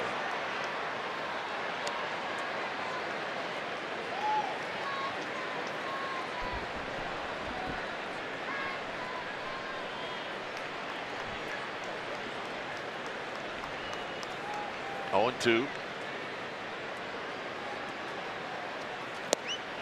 Got him. Nice pitch. All right, Amy G's here. Amy, what do you got? Well, guys, it's always fun to find out something new about one of the players. We know what a great baseball player Andrew McCutchen is, but did you know he's also an extremely talented artist? We're going to put up a picture for you of the Pirates logo. It's on the right, and Andrew's sketch in a Twitter challenge. Can you draw this? That's what he did. It's pretty amazing. I talked to him about it before the game. He said art really calms him down after an intense game. He said you got a lot of time on your hands in baseball, especially when you're on the road. He considers himself a sketcher or a doodler. I would disagree with that heavily, but he said it is something that he would like to explore more, the art world. Andrew McCutchen, guys. Yeah, he's in a good town to do it. Descalzo takes a ball, 2 balls and no strikes.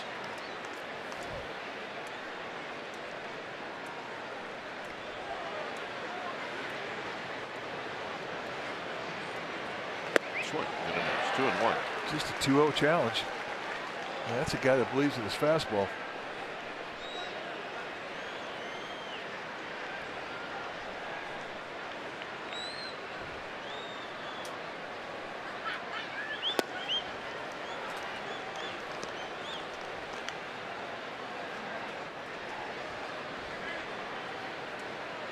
Three balls and 1 strike.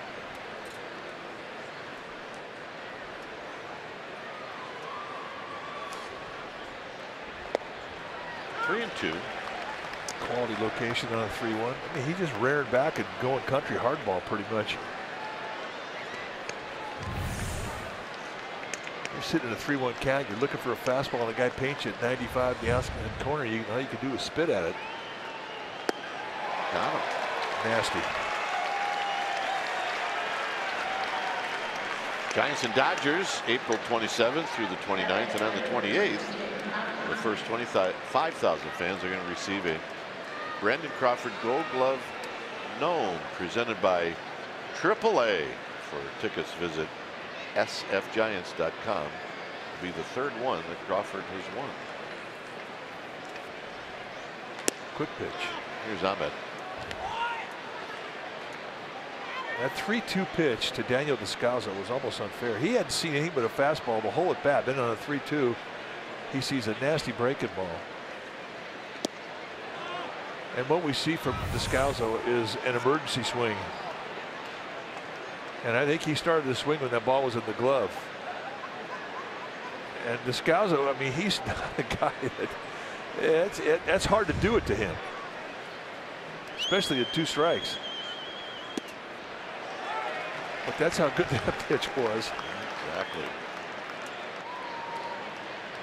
See, Johnny Cueto put on the DL, and he'll only miss 1 start. And the Giants really aren't too worried about it. They just didn't want him to aggravate it so that you would lose him for a long time. And it's precisely why the 10-day disable list actually works. I think the 10-day disable list is the greatest thing that ever happened, especially the pitchers, for that reason. Look, he could have gone out there. Cueto could have gone out there and pitched. He'd have been, you know, what, 80, 85%.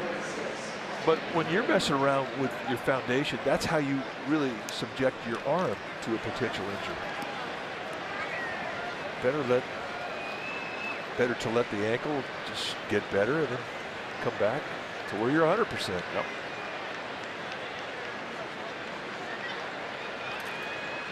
Corbin takes a strike. He's walked twice in this game.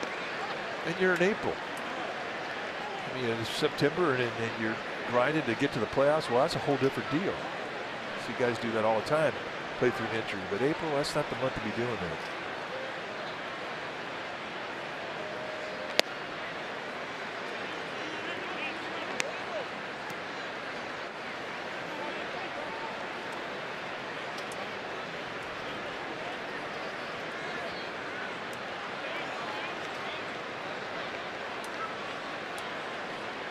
So it's 1-1 to Corbin.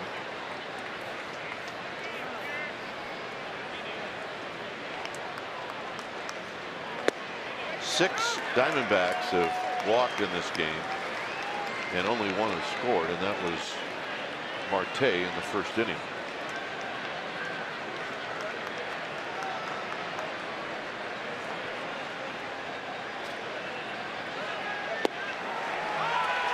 Strikes out the side on the breaking ball, and we'll head to the bottom of the sixth. It's 2-0 D-backs.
Coming up, Sharks and Ducks game 1 Thursday at 7:30.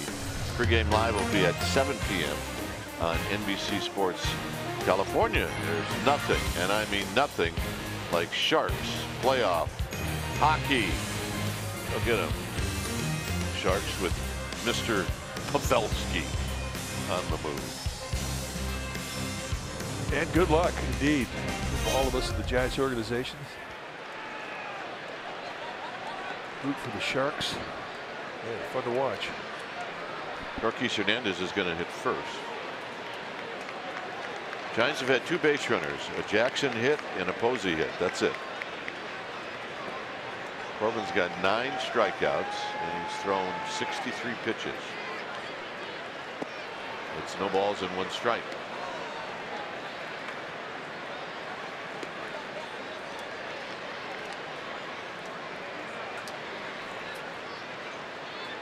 Top of the order on deck.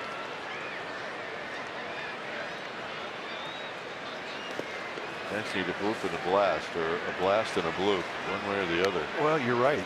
They need a couple of line drives even just to wake up the boys on the bench.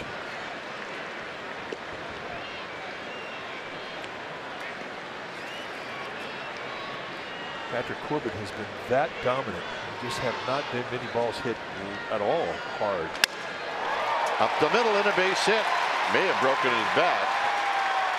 And Corbin may have gotten a piece of it. So a lot of things going on that base hit. Now it winds up being exactly what the Giants needed. A leadoff hitter getting on base. So Marquise Hernandez continues to swing the bat well. I mean, he likes this situation coming off the bench, and he really has utilized the middle of the field well.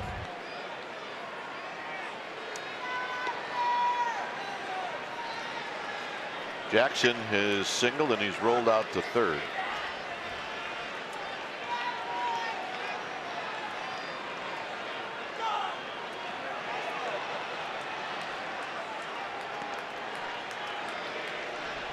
So Corbin at the belt. And he flops that breaking ball in for a strike. That's pretty creative too. I mean, you know, he's a two-pitch guy, fastball, breaking ball, but he will back speeds off of the breaking ball. And that's exactly what he did there. And this is the third time through seeing Austin Jackson. And that's a pitch that Jackson has not seen. He shows it to him on the first pitch to get a quick 0-1. Hernandez gets back.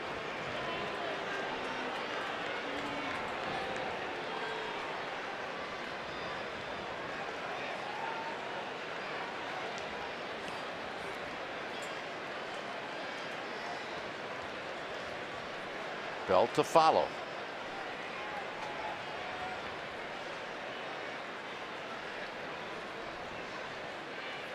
Outside, 1 ball and 1 strike.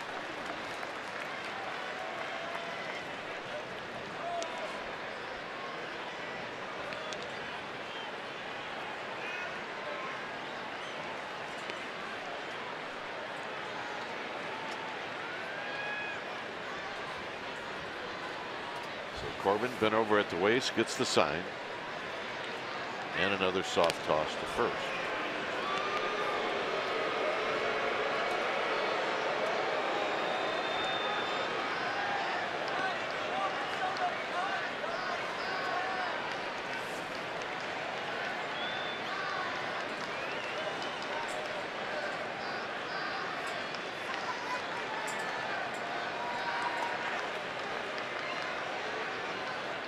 The 1-1 swing and a miss. 1-2.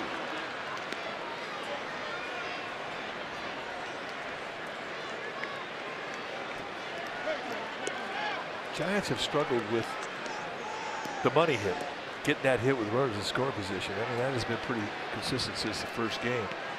But they have not had a problem setting the table. The last couple nights against Zach Godley last night, the right-hander, and tonight against Corbin, setting the table has been a problem. Hernandez goes, pitches inside, and Hernandez with a stolen base. And for the second time in this game, they have put a runner in score position. They have set the table. So Gorkis Hernandez pumping some life into this Giants bench.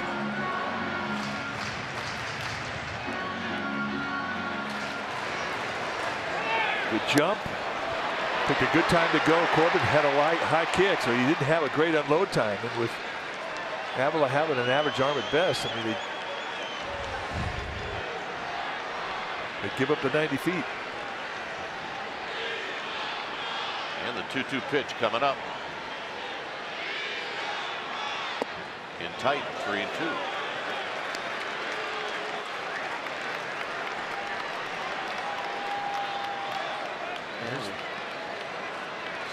It's not a pretty stat.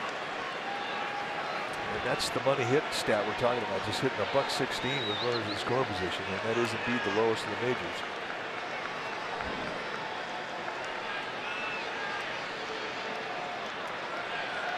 Three balls, 2 strikes.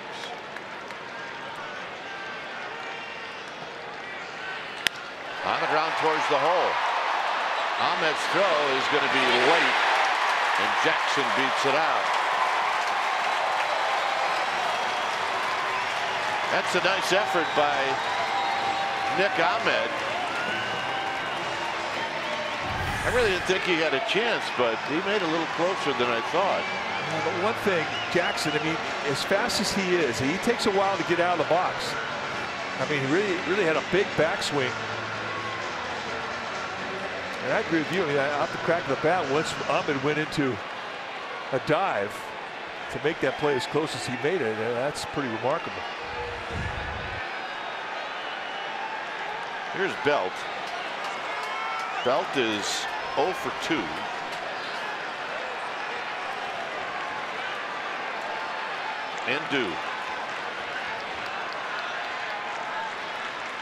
And a base hit to left. They're going to hold up Hernandez, and they are loaded for McCutcheon. Now, Geis in the left field has got an outstanding arm, as does Owings in right field. And you're going to see Ron Wotos down 2 runs be conservative, especially with nobody out. And you got the big boys coming up with the bags full.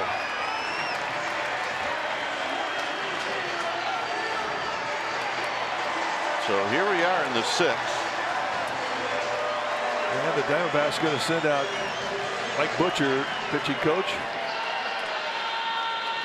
And we may see somebody very shortly head down to the bullpen for the D-backs. McCutcheon in 2 at-bats. He struck out in the first swinging, and he rolled out to short in the 4th.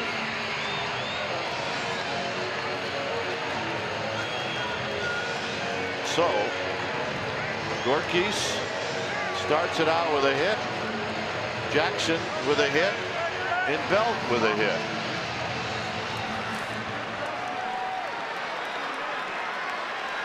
And now McCutcheon with Posey to follow.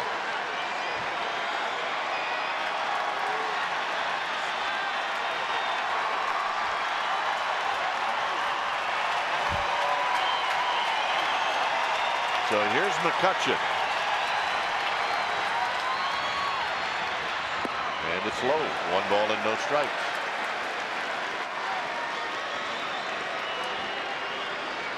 Third time through the lineup. You've seen the break in the breaking ball. You've seen the movement on the fastball. You felt the velocity of the fastball.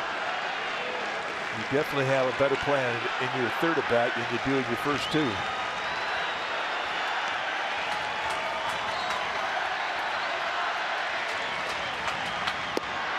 Big swing and a miss. 1 ball and 1 strike. Quality breaking ball from Corbin.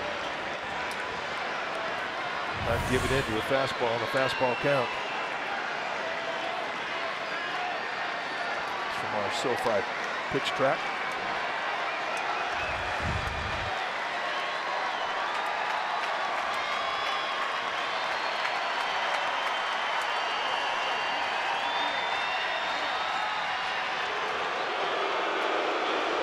Corbin's got 75 pitches, so that is not even an issue. Well, this is the first time all game he's being asked to really dig deep pitch count wise. At 18 in the first. He's got 12 so far here with nobody out, the bag's full.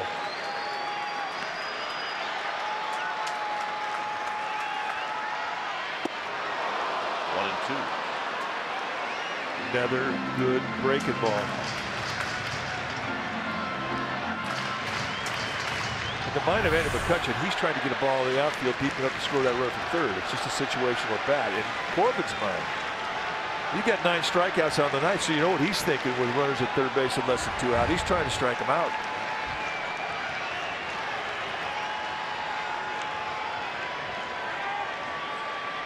Jerry Narron, who is the acting manager, because of the 1-game suspension with Torey Lovullo, there's nobody in the bullpen. He has not got the bullpen going.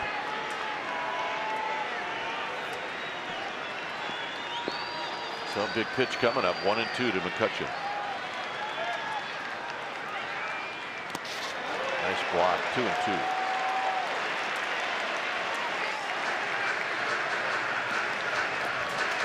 That's how you earn your money if you're a catcher. Well, indeed. And Avila's a good walker. He just showed you that on that last one. Breaking ball. Get over and almost hit the back foot of McCutcheon. I think that thing bounced between his feet. Yeah, it might have.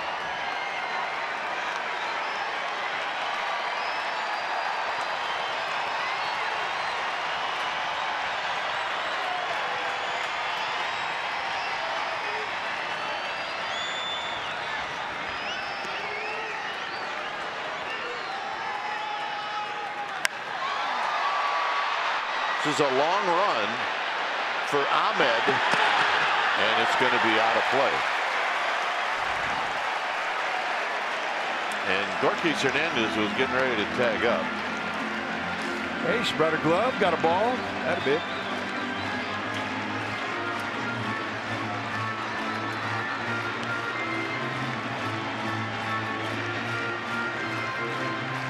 Catcher.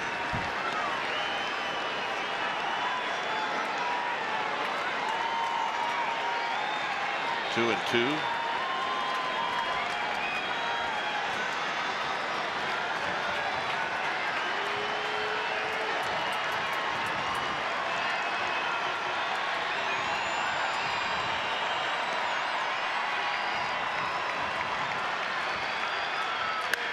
of play.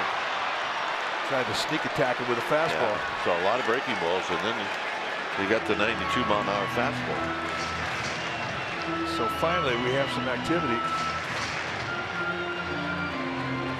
He's going to have to play catch by. Oh no, I got a catcher down there. Fernando Salas, the right-hander, going to start heating up.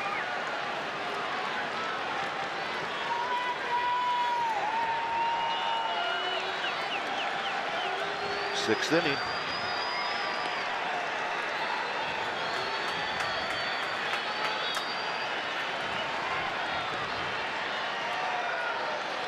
Got foul. We got ourselves another battle. One thing we found out about Andrew McCutcheon early on this season, he will grind, especially in the money at bats.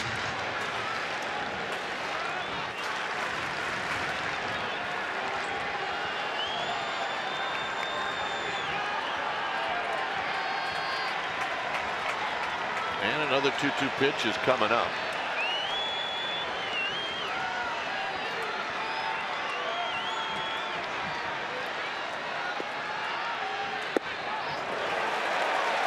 So he's taking it as far as he can go. Posey waiting patiently.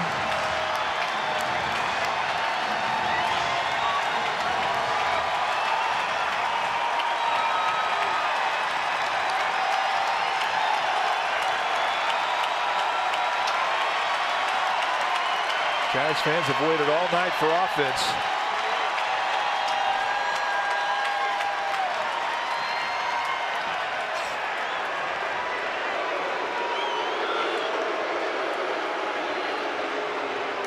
All standing here at the ballpark. It's 3-2, and there's nobody out. And he walked him. Great at bat. That's a great at bat.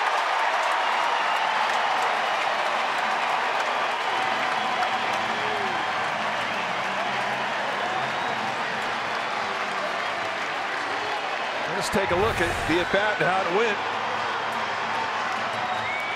Got ahead early, 1-2, and they just kept pounding in. And in the end, McCutcheon was not biting. So here's Buster Posey, who's 1 for 2.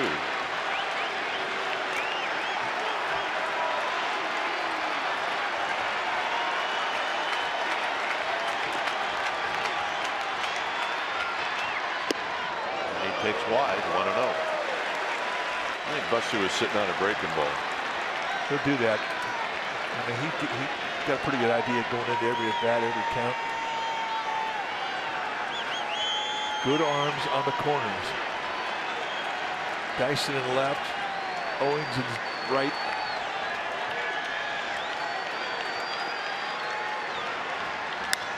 High drive to right.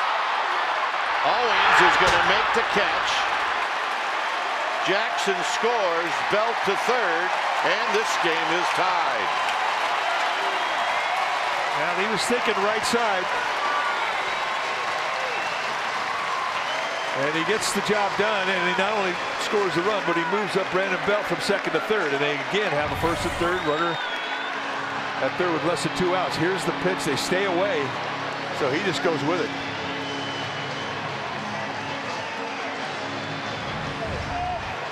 In a lot of ways, it's the perfect out. You knock the run in, you move the runner from second to third, and you don't get charged with an at bat. Here's Longoria.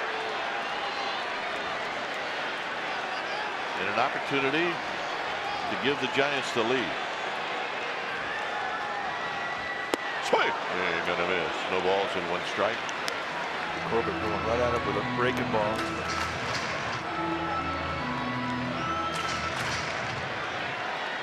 Active leaders in sacrifice flies. Longoria in the top 5.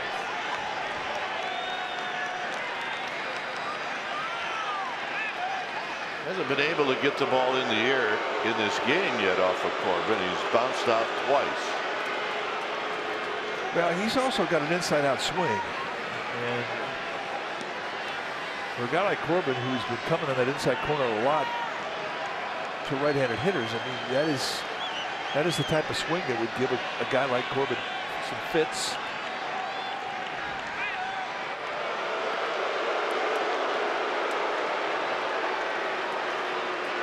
I think McCutcheon's thinking about going, to be honest with you.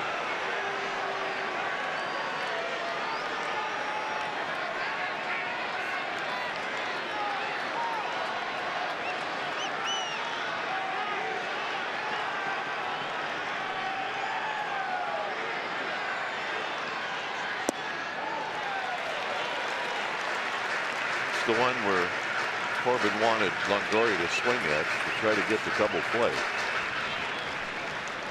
I'm not seeing the slide step either from Corbin. I mean, if you could pick a time to go as a base stealer when he lifts that leg up high, I mean, his unload time is 1.44. That's slow.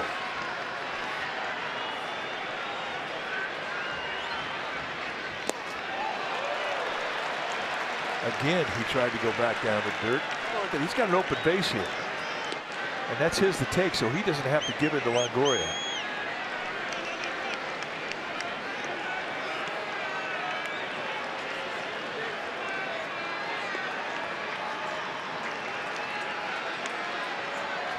.24 pitches this inning to Corbin.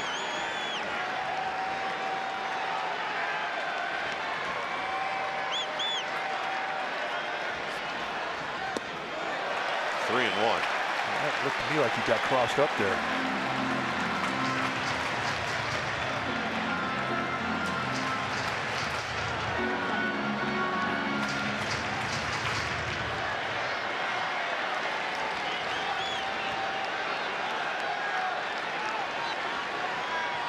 Well, sit on a pitch and let out some shaft if you're Evan Longoria. And the walk. So he just didn't want to give in to him. He had an open base and he used it. And that's it. So Hunter Pence is going to face somebody other than Patrick Corbin. When it's time for a change, think Speedy Oil Change and Auto Service, your trusted oil change tune-up and smog experts. We'll be back.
As Fernando Salas is on to face Hunter Pence with the bases loaded and one out. See the numbers for Salas. He's fastball that's low 90s, hard slider and a changeup. 32-year-old in his 8th year at the big league level.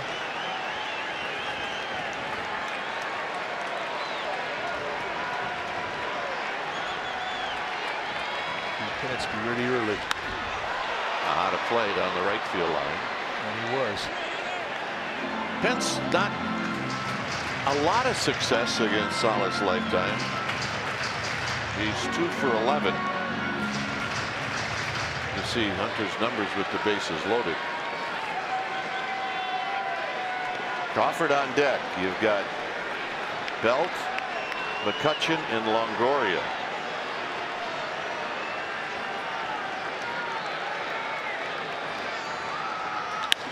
High drive to left. Dyson with room. He's going to make the catch. Here comes Belt, and the Giants take the lead. That might even been a one-cheek swing from Hunter Pence. He went down and beat a good pitch. This is not a hanger from Salas. This is out there in the outside corner about knee high. And one thing Pence can do, I mean, he can reach down.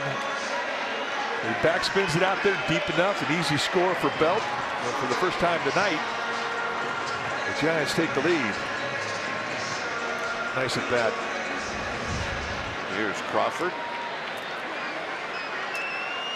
Crawford, he's only seen Salas one time, and he's 0 for 1.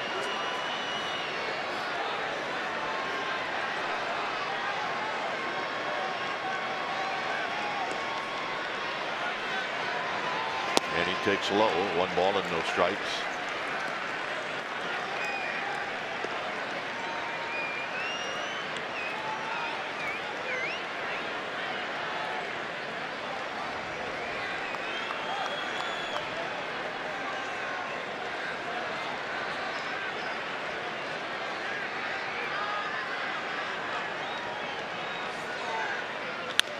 On the ground, foul.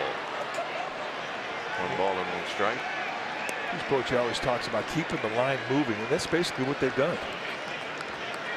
Singles, walks, grinders, sac flies, good situational at bats. When you're not scoring runs, I mean, this is how you put together your rallies.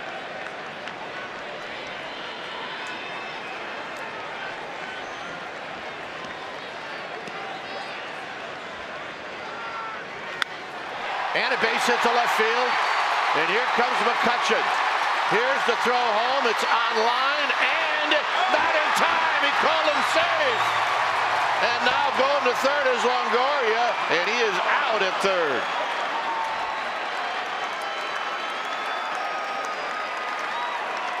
The D-backs are going to obviously take a look to see if the call at home was correct. That was a strike from Dyson, who's got an outstanding arm. Oh, I think he made it. I think he got that foot in. I mean, Paul Nauert played umpire right there. This will be another look for us. This is what's going to excite the D-backs as to whether or not the toe tapped and it lifted up over the base as he slid in. So this replay review is presented by Xfinity. Well, aren't they going to be off the field regardless? Yeah, you're right. I mean, either got the out at home. Why are they waiting around? You either got the out at home or you got the out at third. Now this is where it looks like he's safe, but you can't tell if that front foot hits the plate. Did it bounce and go over the plate? I mean, that's what you have to figure out.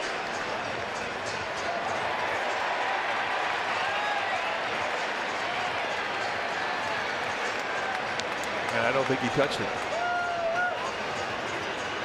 I don't think he touched the plate before he touches the knee. Watch the left knee.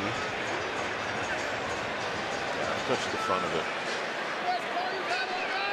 Well,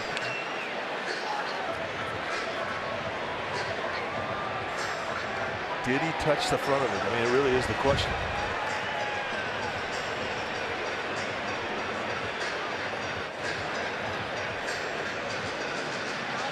I mean, he got the foot at least to the plate before he was tagged. It's just a matter of, did he touch the front of the base?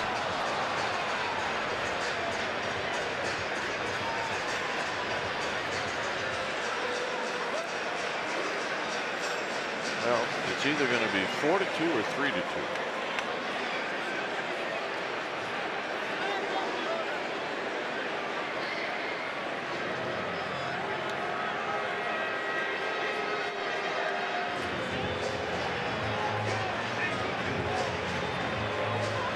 Bruce Bochy's out of the dugout.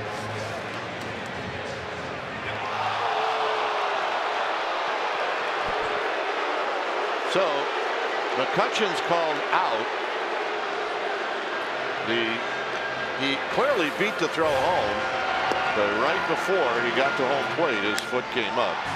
Giants do score 3 times. Hunter Pence's sacrifice fly gives them the lead. It's 3-2 San Francisco.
There's your score, 3-2. Giants with 3 runs in the bottom of the 6th. Pollock has a 2-run double. All that happened in the first inning. And Tyler Beatty went 4 innings with a no decision. When it's time for a change, think Speedy Oil Change and Auto Service, your trusted oil change tune-up and smog experts. Josh Osich, the new pitcher for Bruce Bochy. 6th time he's come into a game. Boom, strike 1. You're going to see mid to high 90s with that fastball, curveball, slider, and a changeup.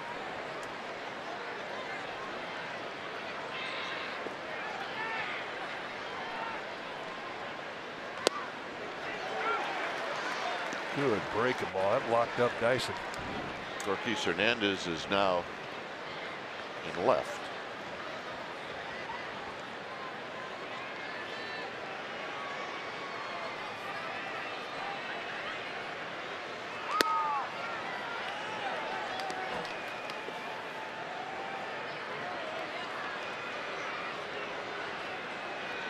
Dyson had a base hit in the 4th.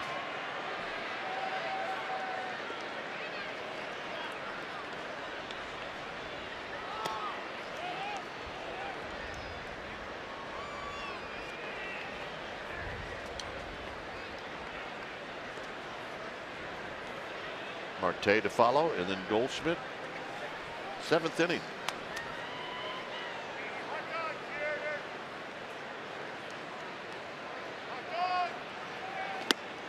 Oh, 2 to 3-2. Seen that a bit tonight.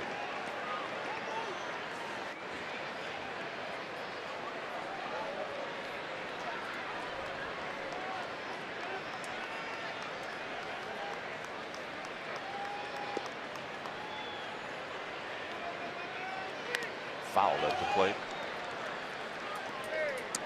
Well, Xfinity X1 customers say, show me the San Francisco Giants into your X1 voice remote. You get live stats on your TV. Change the way you experience TV with Xfinity X1.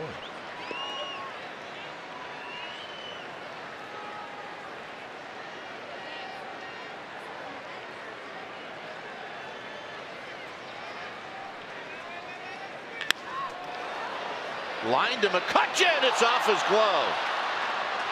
And Dyson's going for 2, and he'll make it. That's how quickly he got there. I just figured that's a base hit, not a double.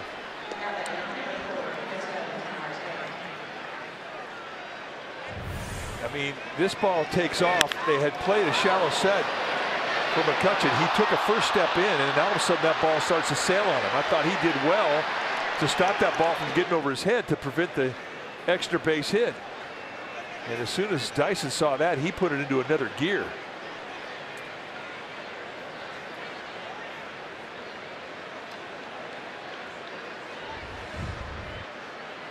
Here's Marte.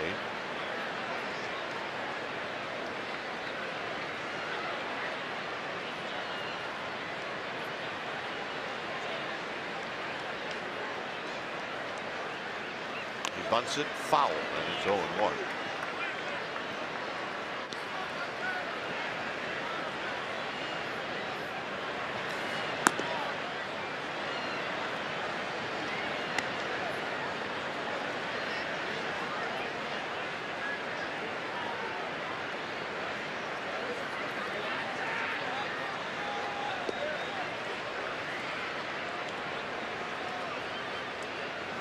Marte can run, so if he does lay down a bunt, he's going to have to speed things up.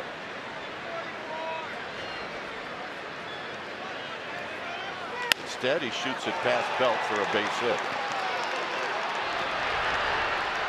So Marte trades places, and it's tied 3-3.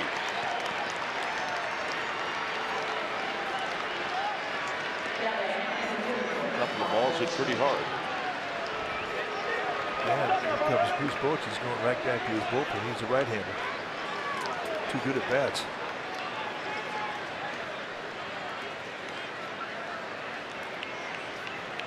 So double. And Goldschmidt's coming up. It's 3-3, and we'll be back.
Bay Area Giants broadcast on your desktop or mobile device. Go to the NBC Sports app. So here's Corey Guerin to face Goldschmidt. Take a look at the numbers for Guerin. 5th time he's come in. Off to a good start this year. 5 strikeouts in 3 2/3. High side armor. It really is a strikeout situation here. A runner at second, nobody out for Guerin.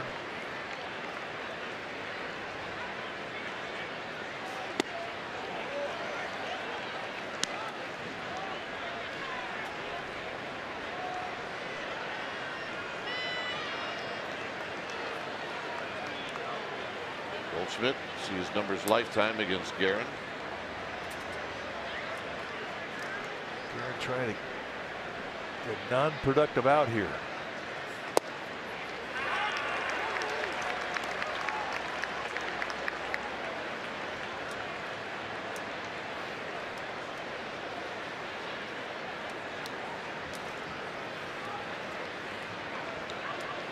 Pollock is on deck.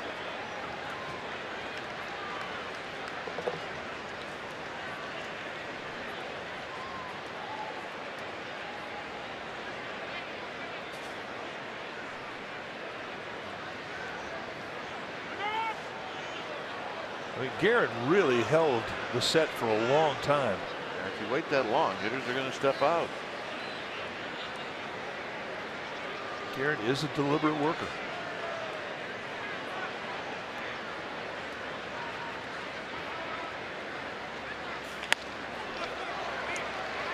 So Goldschmidt with the productive out.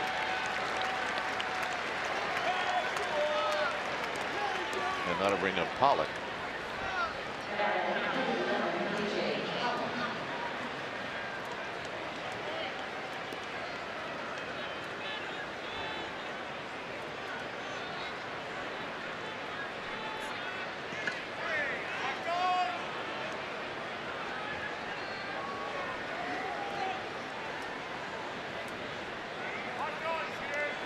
Giants will play the infield in.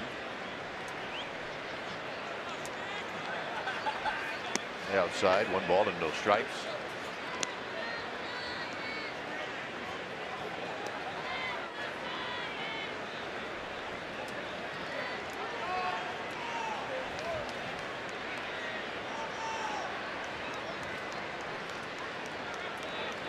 We're in the 7th inning.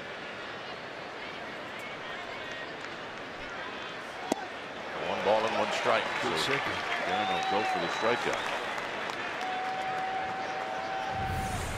1-0 count. I mean, this thing gets to the bottom of the strikes and just bottoms out. This is where he gets his most of his movement. They say that about a lot of sinker ballers. Certainly true with Corey Guerin.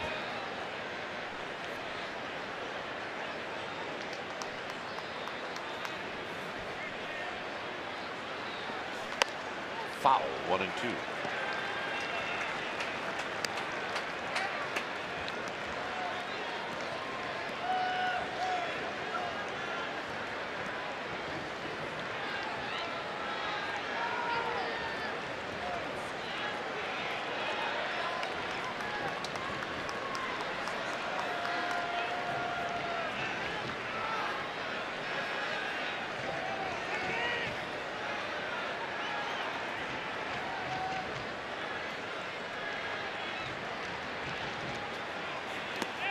Dirt. Good block. I always talk about the predictability of a breaking ball. They'll come up. They don't skim on you, but sidearm is a little bit different. And when they bounce out in front of home plate, you don't know what they're going to do.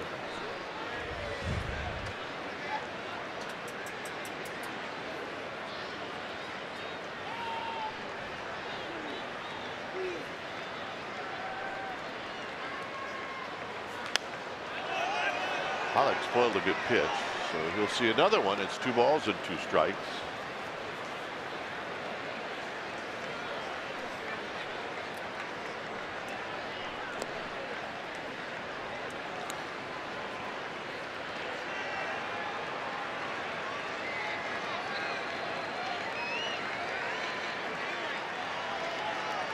Two balls, 2 strikes.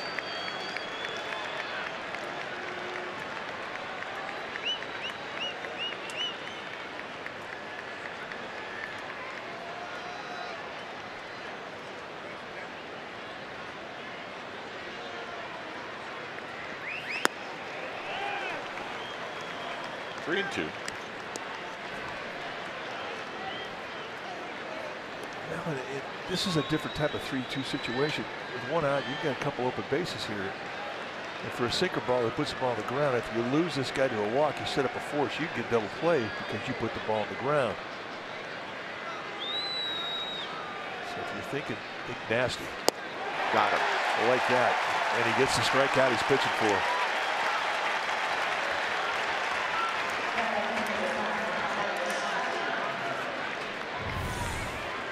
Just swing it out wide. See if he helps you out. And that's one Pollock's going to think about. He doesn't normally do that. He does not normally go that wide out of the strike zone. Quite a smart pitch. If you walk him, so what? Overshift is on for Avila.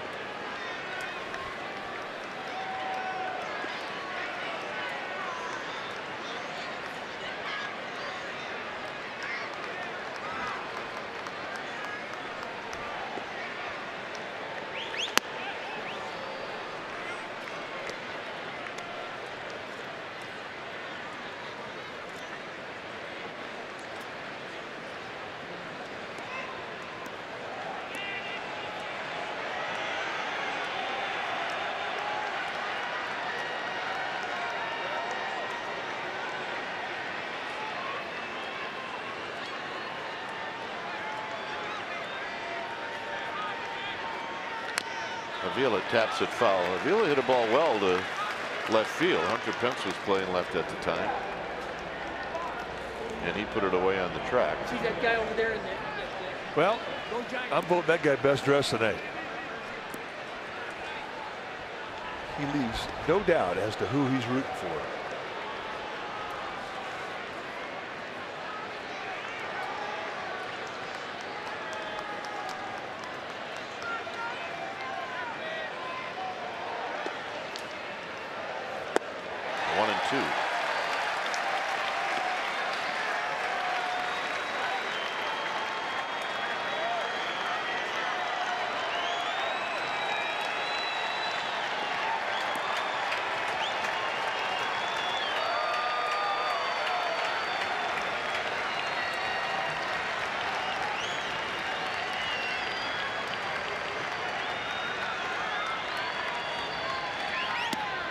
A little low. 2 balls and 2 strikes.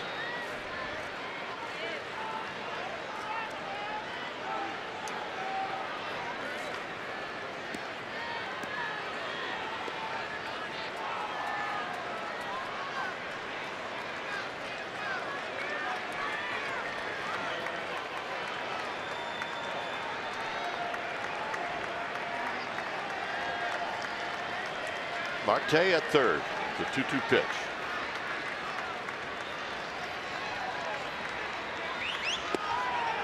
Suppose he knocked it down. 3-2. Owings is on deck.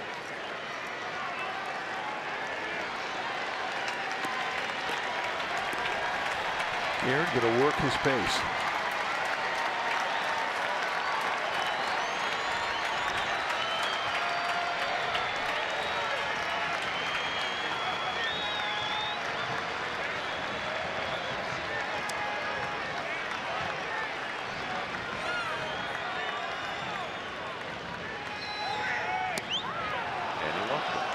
And really, he's got another base to play with.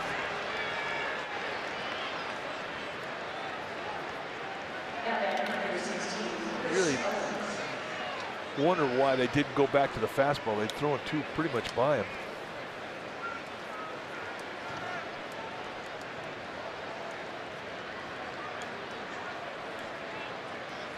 Here's Owings. Watson is down in the bullpen. Crank the windmill up. A couple of squats. Let her rip. Let's go.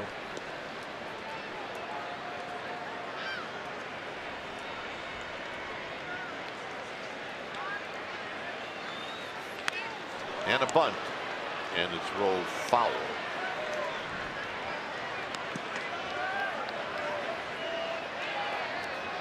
I didn't see that one coming. I didn't either. You got a 3-time Gold Glover at third base with Evan Longoria. Now, always runs well. I mean, that was truly a sneak attack with the bunt there.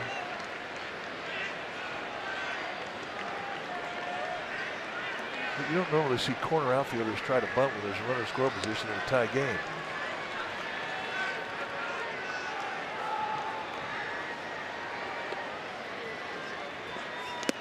Right there, 0-2.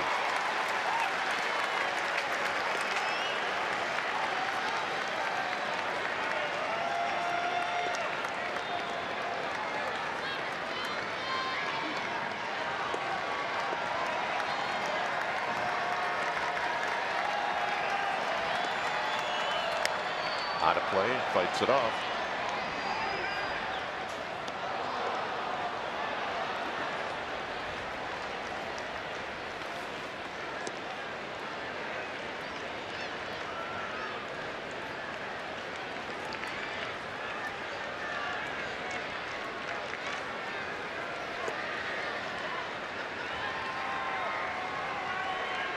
0-2.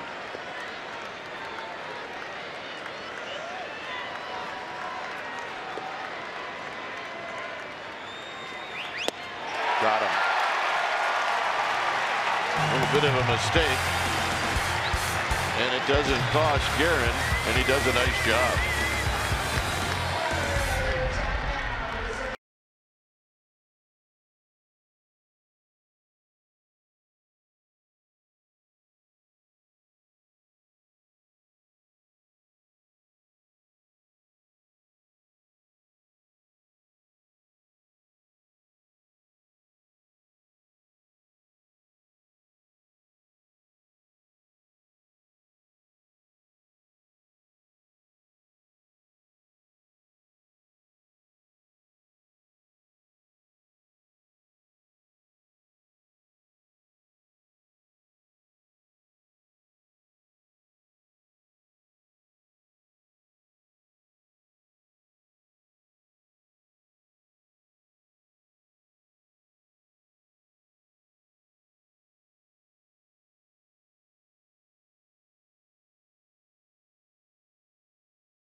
By Southwest Airlines.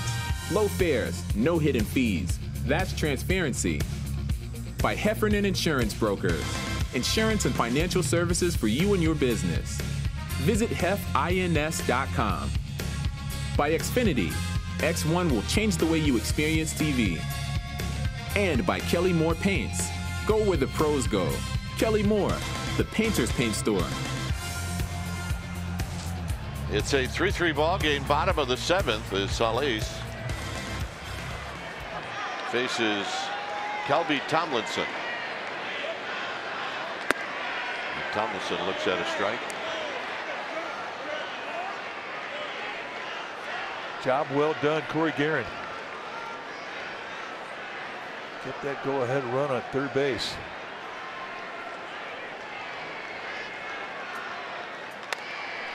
Foul. Look out.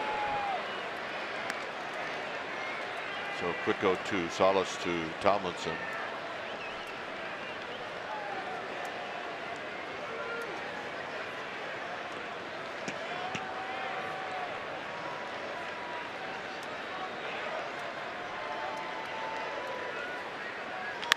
Tapped to second.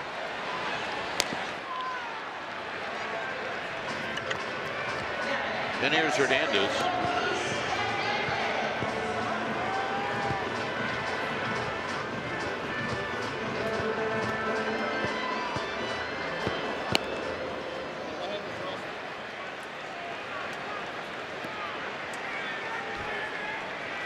Rookies, as a pinch hitter, opened up the 6th of the base hit, and that's what got things going for the Giants.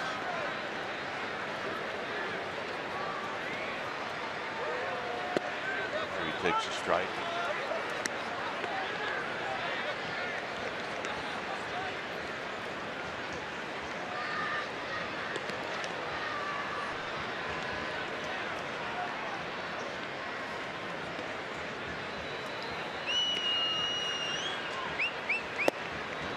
Up to bunt outside, 1 ball and 1 strike.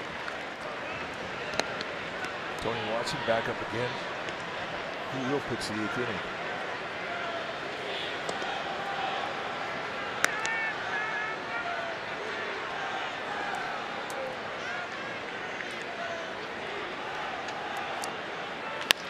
Towards the hole. Worked for Nick Gomez.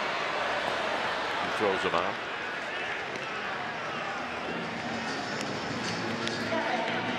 Here's Austin Jackson.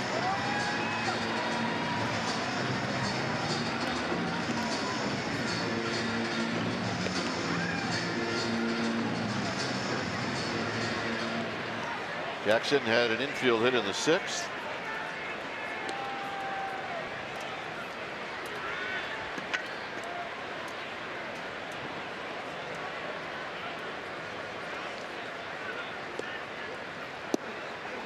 Right over the top, and it's 0-1. Tell you what, though, his back leg was timed to that breaking ball.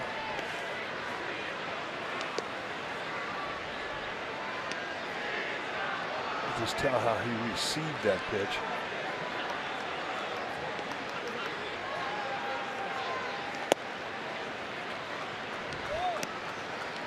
1 ball and 1 strike.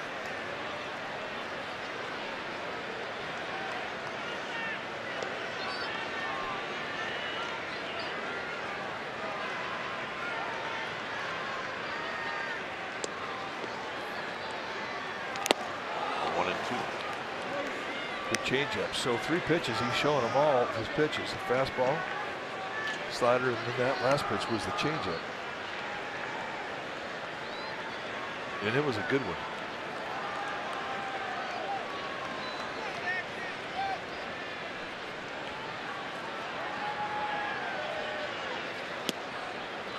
Lost that one high. Belt is on deck.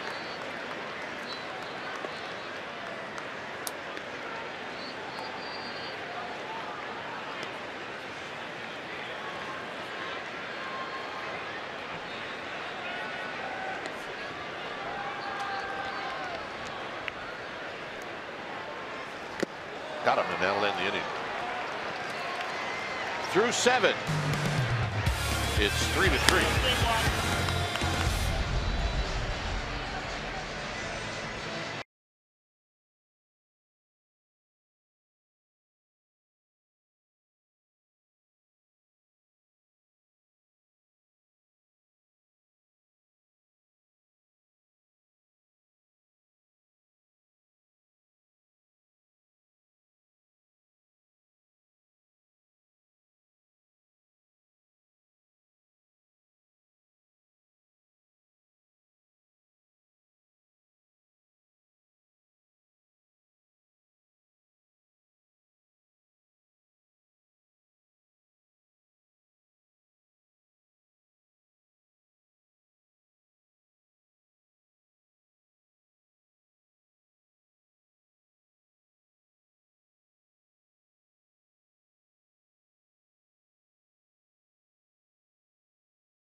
To root for the Giants. StubHub is the best selection of 100% MLB verified tickets. Download the StubHub app today and head on out to the ballpark. StubHub is the official partner of the San Francisco Giants.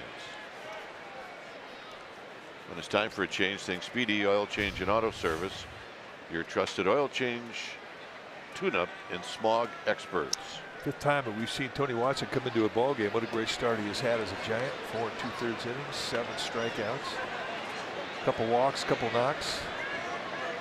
High 80s, low 90s fastball, slurvy breaking ball, and a changeup.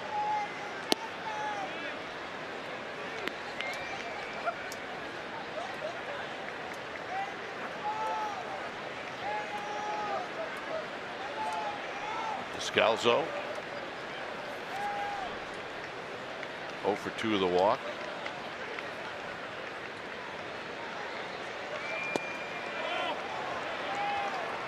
Just a bit low. Just a little low.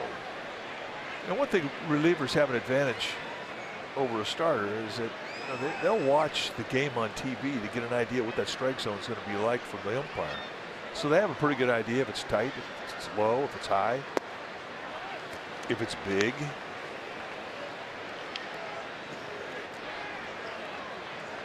And one thing we haven't had to worry about with Tony Watson, nor any team who's had him, is worrying about him throw strikes.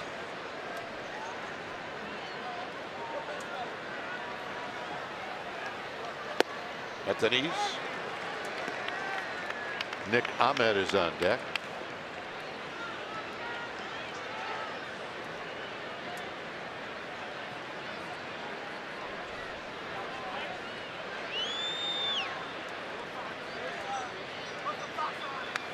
Healthy rip, and it's 3-2.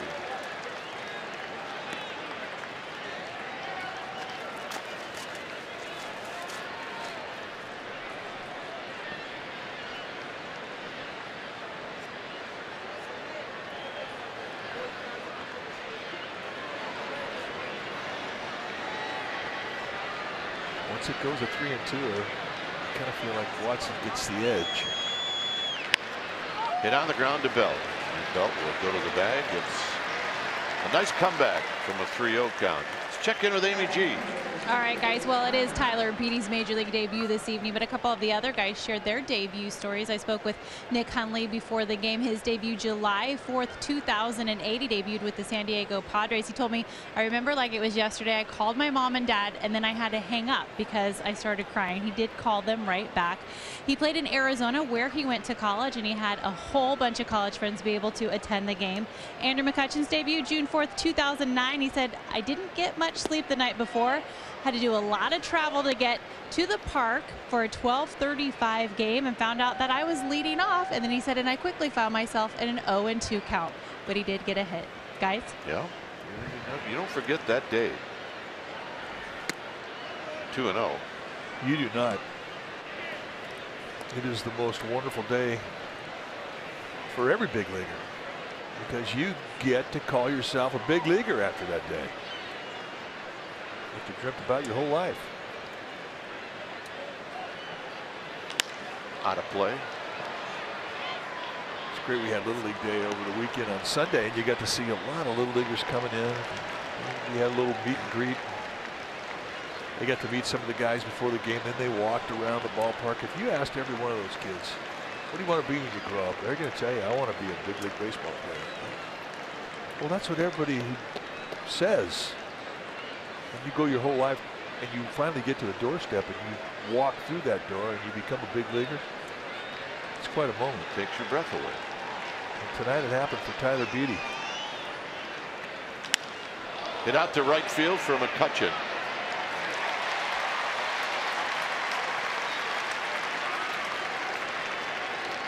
See what Matt Cain did. See what Tim Lincecum did. And see what Madison Bumgarner did. Well, you'll be able to throw Tyler Beattie up there, and what he did is he went 4 innings, allowed 3 hits, a couple runs, 5 walks, 3 strikeouts, and really I thought he did an outstanding job of maintaining his composure. And that is the hardest thing to do. Lincecum, if you remember his debut against the Phillies, I think it was a nationally televised game. This is Christian Walker, the pinch hitter. He came in fastball, curveball. 2-pitch guy. Remember, he did not have that great split. Or the slider. Shane Victorino, I think, hit a home run off him that day.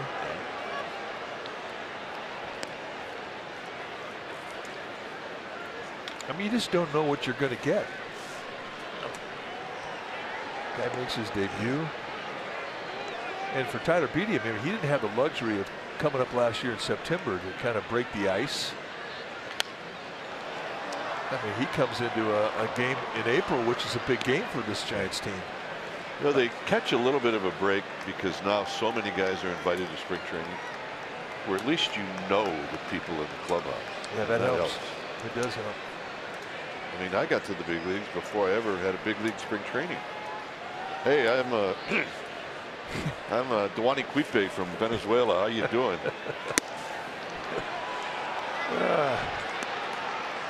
Really? What position you play? Yours. Oh. Really great to see you. Yeah, can I have your shoes? You gonna use those? And then you don't get a locker, you got to share it. Well, I was fortunate. I had my own locker.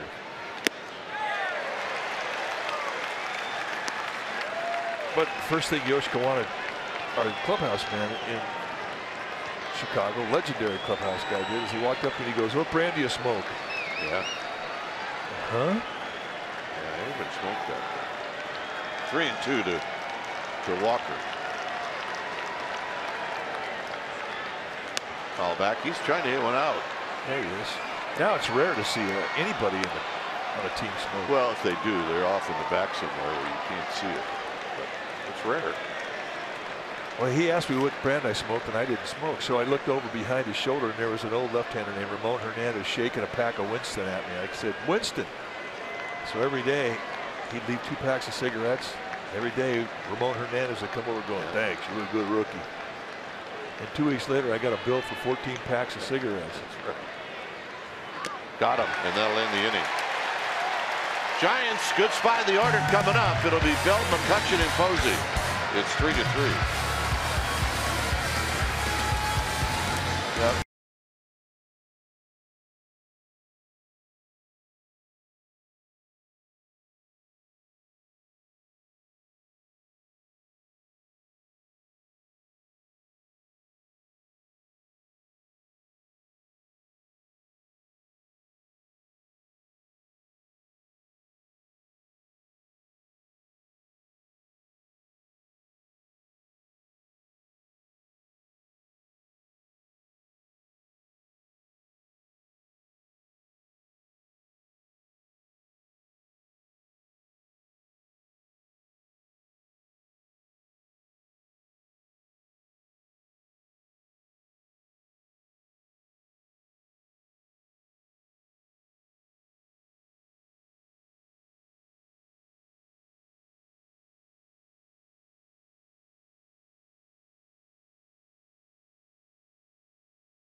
Game 3 of the finale of this 3-game series tomorrow at 12:30.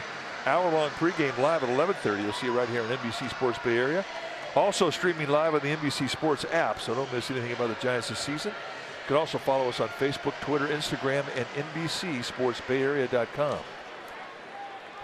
3-3 all tied up here. We're in the bottom half of the 8th inning. New pitcher for the D-backs will be the left-handed veteran Andrew Chafin. 5th time that he has come into a game. Chafin, you're going to see a low to mid-90s fastball and a slider. Pretty much a 2-pitch guy. Everything out of the stretch. Slight crossover step with some arm side run to his fastball.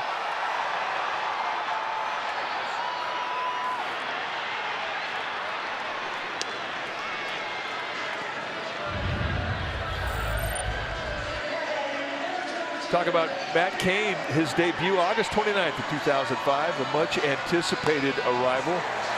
And boy, was he something. Right away, I mean, you just knew there was a new presence on this team. And he was basically a 2-pitch guy when he showed up.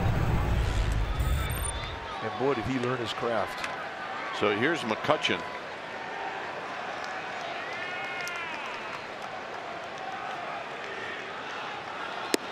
McCutchen takes a bit high.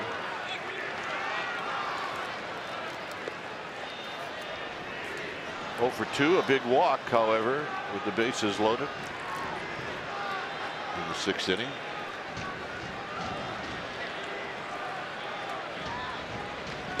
Yeah,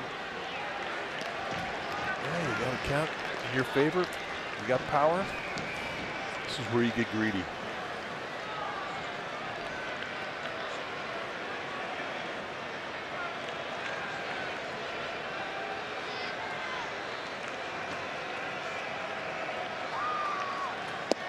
And a strike.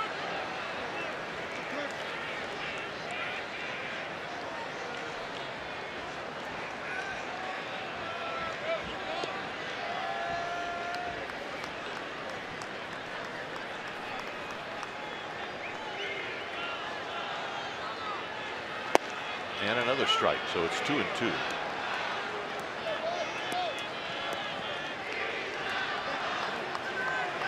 Hunter Strickland will pitch the 9th inning no matter what. And it stays tied and the Giants take the lead.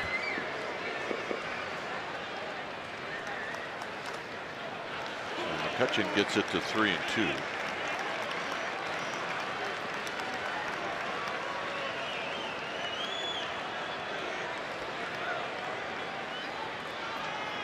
Chafin now starting to take some time.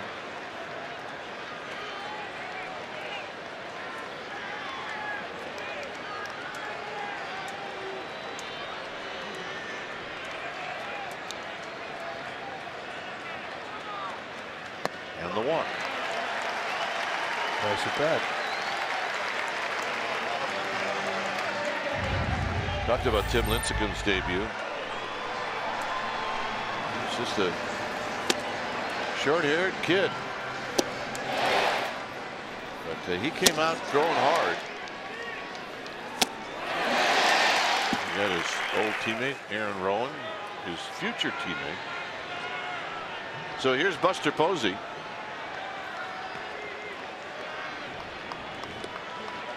Good speed with McCutchen at first.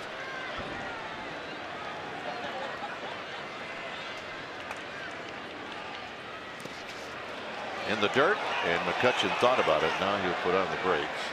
I mean, it's one of those plays where if you hesitate, it's over.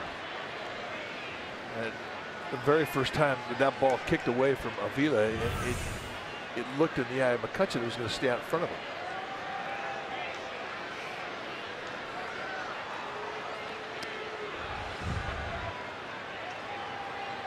Yeah, that's about the time where you hesitate and then go and you're thrown out. By 30 feet. And in a tight ball game, I mean, you're important over there with 1 out. And basically with Posey up there and McCutchen's speed, he's in scoring position if Posey can find a gap.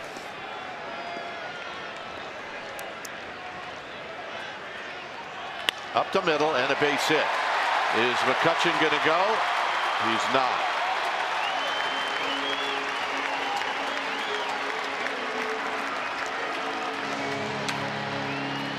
So here's Longoria.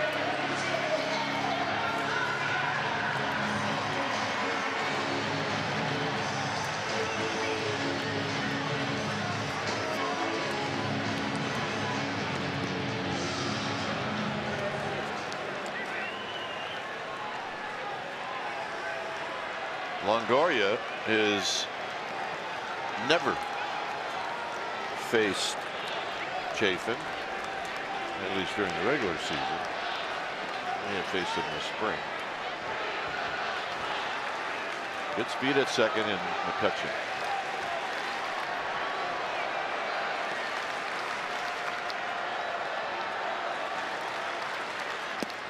And Denise for a strike, and it's 0-1.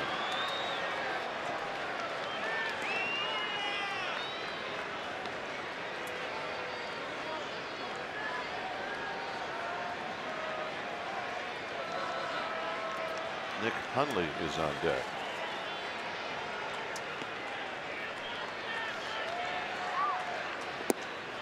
One ball and one strike. Hundley.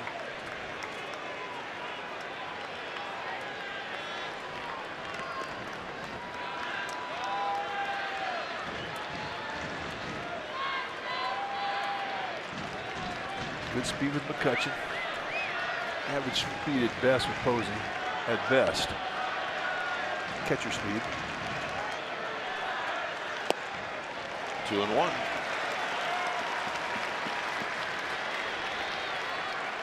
Talked about the arm strength of the corner outfielders in this Diamondbacks outfield. They have good arms with Owings and right, Dyson on left.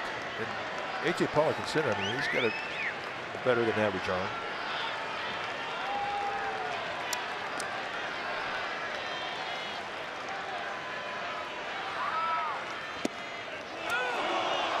Two and two. So a low strike. Longoria not in agreement with Paul Mallard, plate umpire.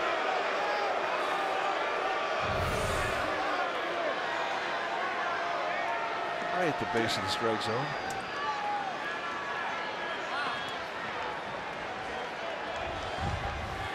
At least in the eye of Paul Mallard. 2-2 pitch. Here it is. And a full count. Well, that was his one shot to go for the strikeout. He went with a back foot slider. They do not have an open base here. I mean, if you're Andrew Chafin, I mean, you can't make a pitch like that now. I mean, you've got to get in the strike zone. Do not want to give up that third base by way of the walk. See if McCutchen goes.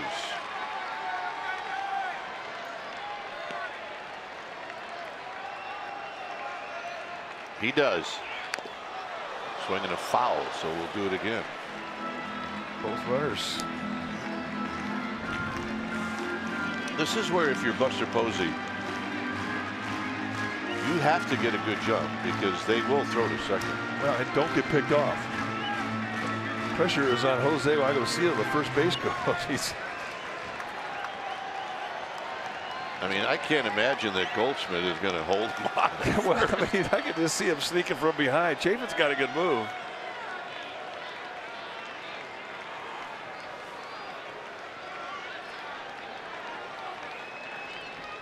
Three and two.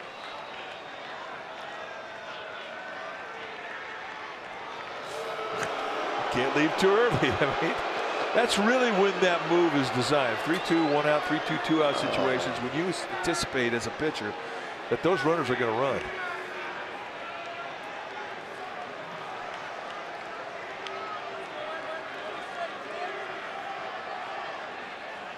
So here we go again. It's 3 and 2. Avila tells Chafin to step off. You know, April's a weird month too because you're right out of spring training. And what do you do at spring training? You work on pickoff plays. You do. Timing's never better than it is in April. Runners go. Swing and a miss. Throw is going to go down to second. It goes into center field.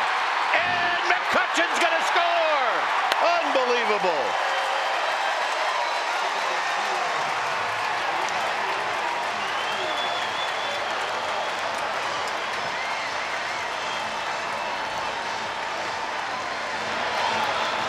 So it'll be a double steal. Well, Avila knew on the foul ball that Posey was going to go. And in his mind, he never even thought about McCutchen.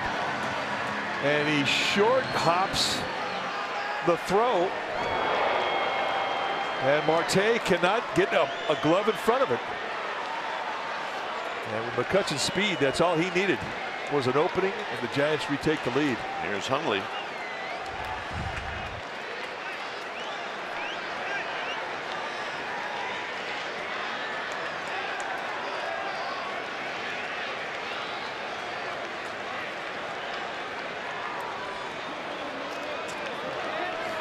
Hundley's going to be walked intentionally. That sets up a lefty on lefty situation for Chafin.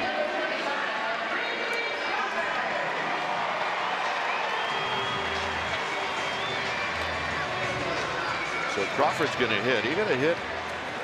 It looked like he knocked in a run, but McCutchen was thrown out at home after a replay review.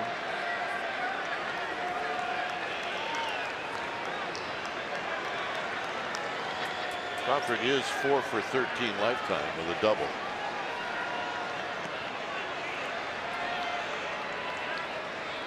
And the pitch.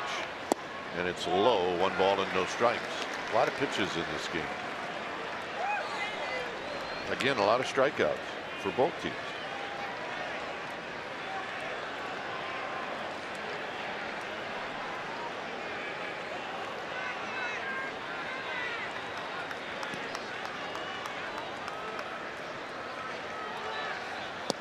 There's a strike to Crawford.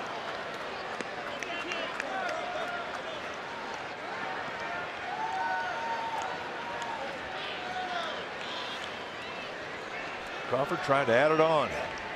Add on.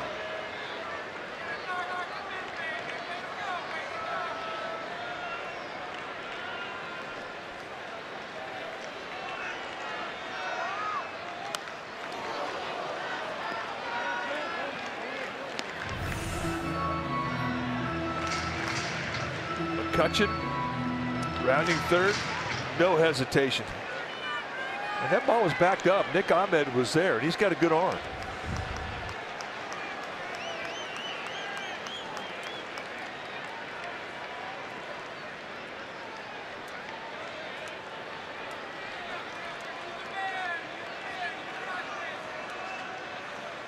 Crawford waves that one in the dirt. It's blocked by Avila, and that's going to end the inning.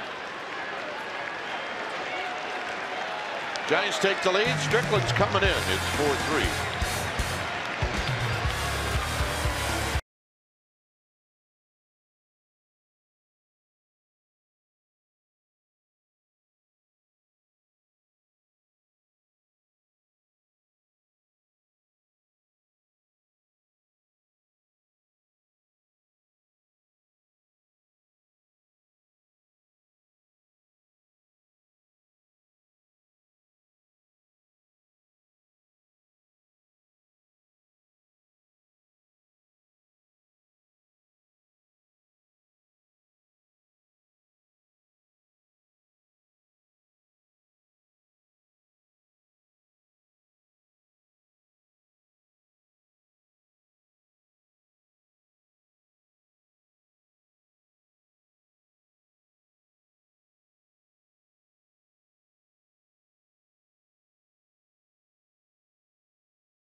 To the top of the ninth, and there's Hunter Strickland. 6th time that he has come in, he's had 2 save opportunities. He has converted them both. Off to a nice start. 5 strikeouts in 5 innings. And he's going to face the top of the lineup. And it'll be Dyson. He's got a couple of hits.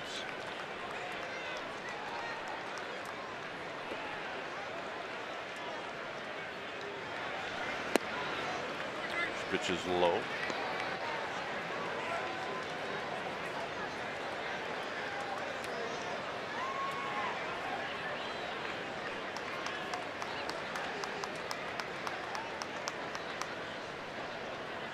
And he flops in a strike. Got a good feel of that breaking ball now. That's such a huge improvement. He's throwing that pitch 1-0, and you just didn't see him do that very often in the past. I mean, he was going to live and die by that fastball. 1-2.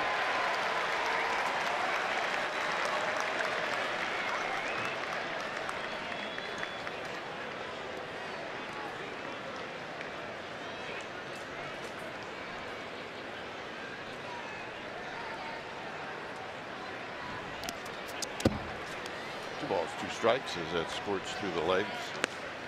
Buster Posey.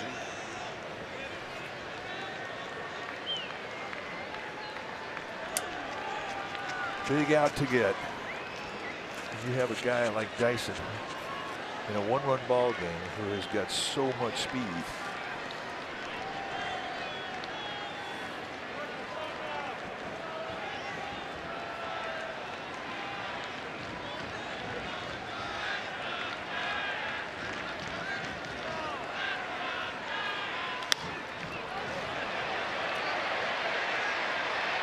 Jackson as the ball hangs up, 1 out.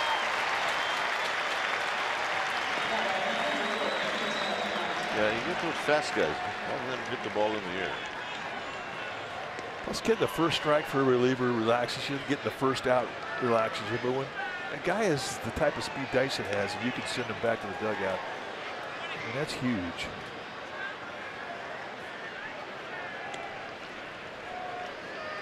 Marte doubled in the 7th inning.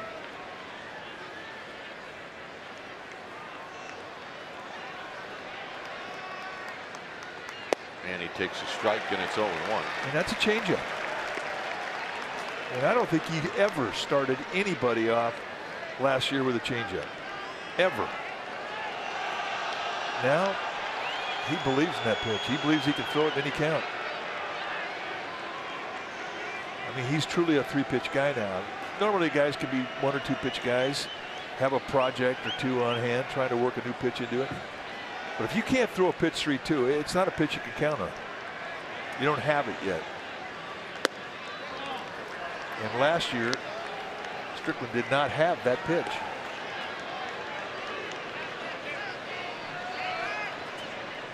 He does now.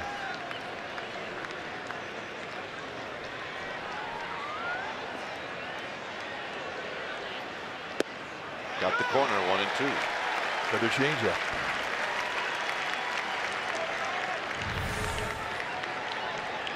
Perfect, easy flow, nice sell job with the arm action. 2-seam movement, little tail, runs away from the lefty.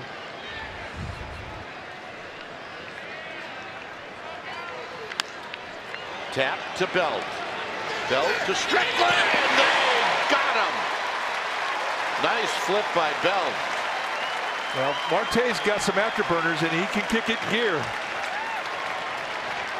As a pitcher, you're heading over there. You're concentrating on the bag and the play, and sometimes can be surprised by the speed of the guy running up your back. And in the end, he just does get him.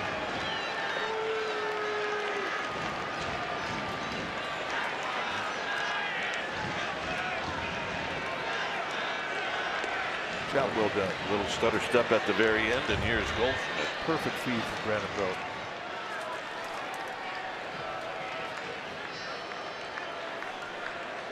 Goldschmidt is singled, walked, he's popped out, and he's rolled out.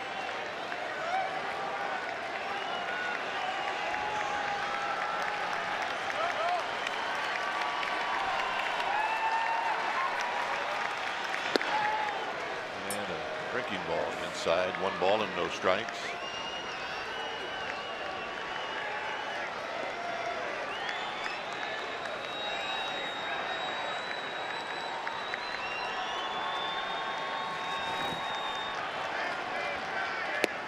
Strike.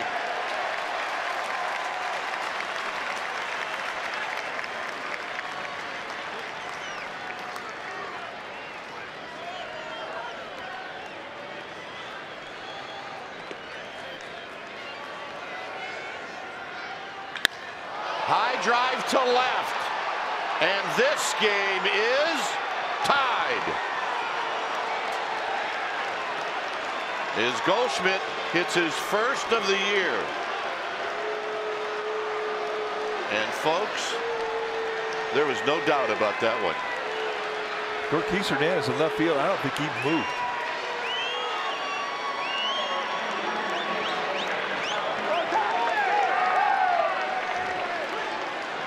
And that'll bring up Pollock. And that was a mistake. They set the target in the outside corner. He misses middle in. And that short, violent, powerful swing of Goldschmidt made him pay. This is line to left. And Hernandez is going to slide and make the catch. And that's going to end the inning. So, bottom of the 9th, it's 4-4.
Well, the veteran De La Rosa, 5th time that he has come into a ball game, and he's off to a good start. Could be a little wild, get a wild hair up his nose on occasion, but he can throw the kitchen sink at you. I mean, fastball, 2-seam, 4-seam, he can cut the ball, curveball, slider, changeup.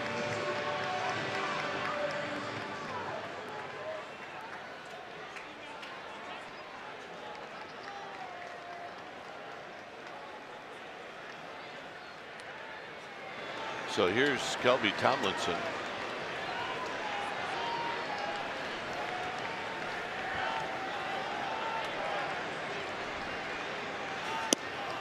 It's the pitch outside for a ball. And the Diamondbacks faced with the same challenge that the Giants had at the top of the 9th inning. When Jared Dyson let off with a lot of speed, well, same thing can be said about Tomlinson. Coach, you'd love to get him on and utilize his speed. 2-0.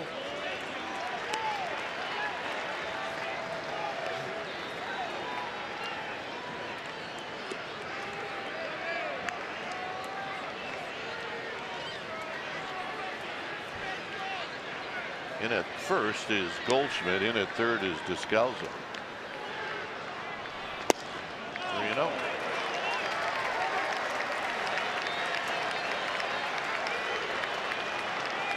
Ortiz Hernandez on deck. 1 for 2 tonight.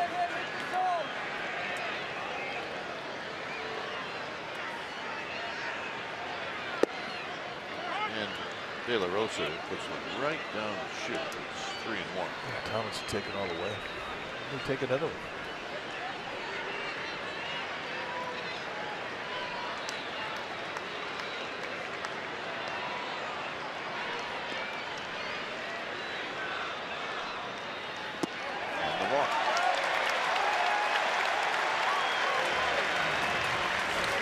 Take a look at the pitch. That was the one that tied this one up. See the outside location. And boy, that missed right in the wheelhouse of Goldschmidt.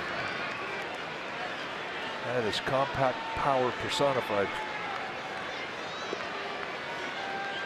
And you knew that one was not coming back. 108 miles per hour leaving Earth.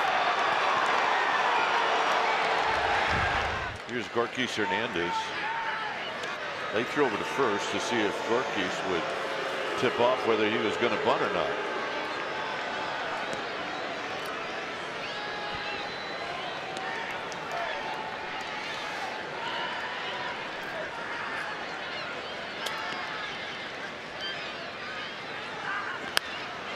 Clearly he's not, and it's no balls and 1 strike. What do you about Gorkis Hernandez? I mean, he's a confident hitter right now. He has had a great spring ever since spring training started on into the season. Had a good control of that bat head.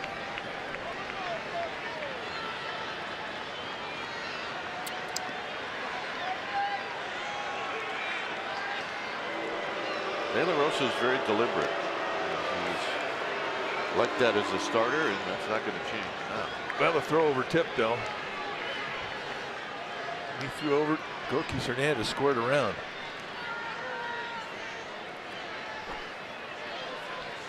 Maybe a deke. Good bunt. Runner at first, nobody out. Bunt should be on the first base line. You can't execute any better than that. So now the Giants have good speed at second with the productive out from Hernandez. And here comes the top of the lineup.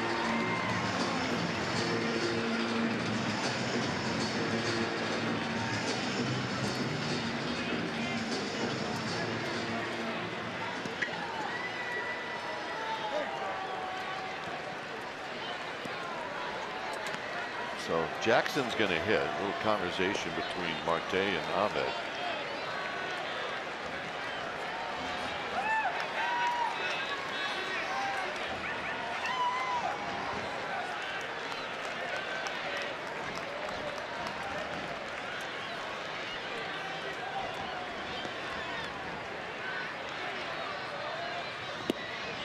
out down low. He doesn't have to pitch to him. He does not. I mean, he can throw anything he wants. He's got one open base to play with. He does not have to give it much.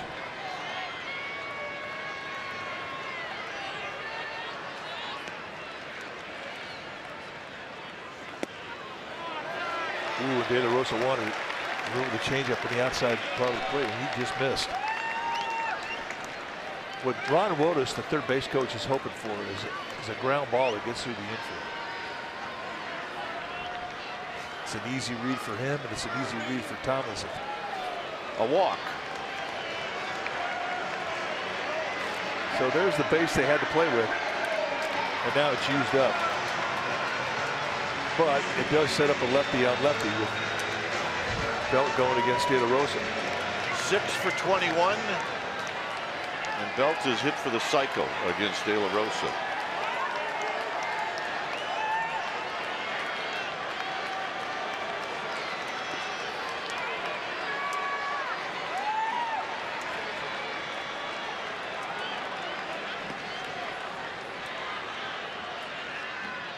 One ball and no strikes. He does not have a base to play with here. No.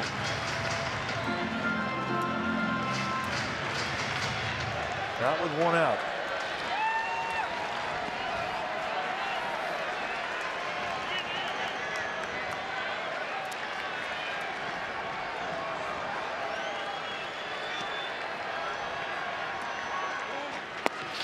Two and oh. He just doesn't want to throw a strike. He's thinking and hoping that Belt is going to chase, and he hasn't yet. And he's really the one guy in this lineup that doesn't.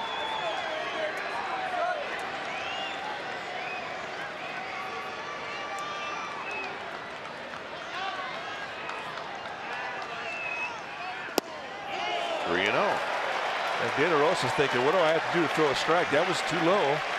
We've seen that pitch called a strike. It was right at the base of the zone. See the SoFi pitch track right there.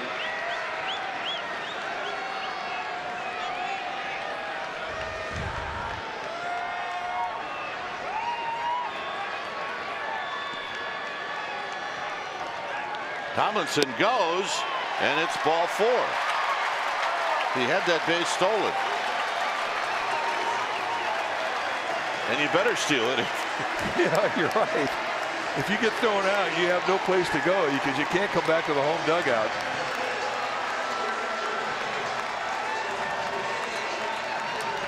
McCutcheon sent everybody home on Saturday. This was in the 14th. Well, that was a 12-pitch at bat. The last one went up above the hands inside corner, and he just spinned on it. And a 14-inning marathon was over. And that was a celebration of the Giants clubhouse.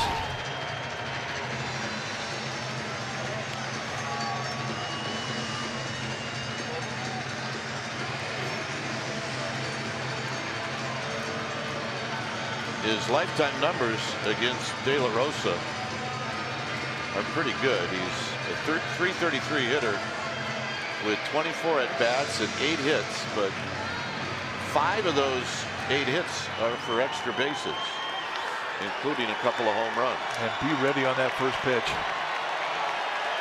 Everybody's pulled in. De La Rosa has to come at him. And this game is over.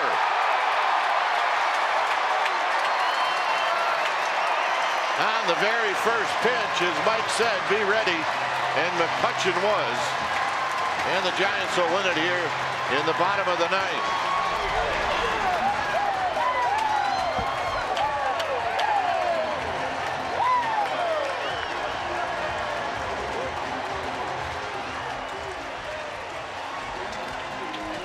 So,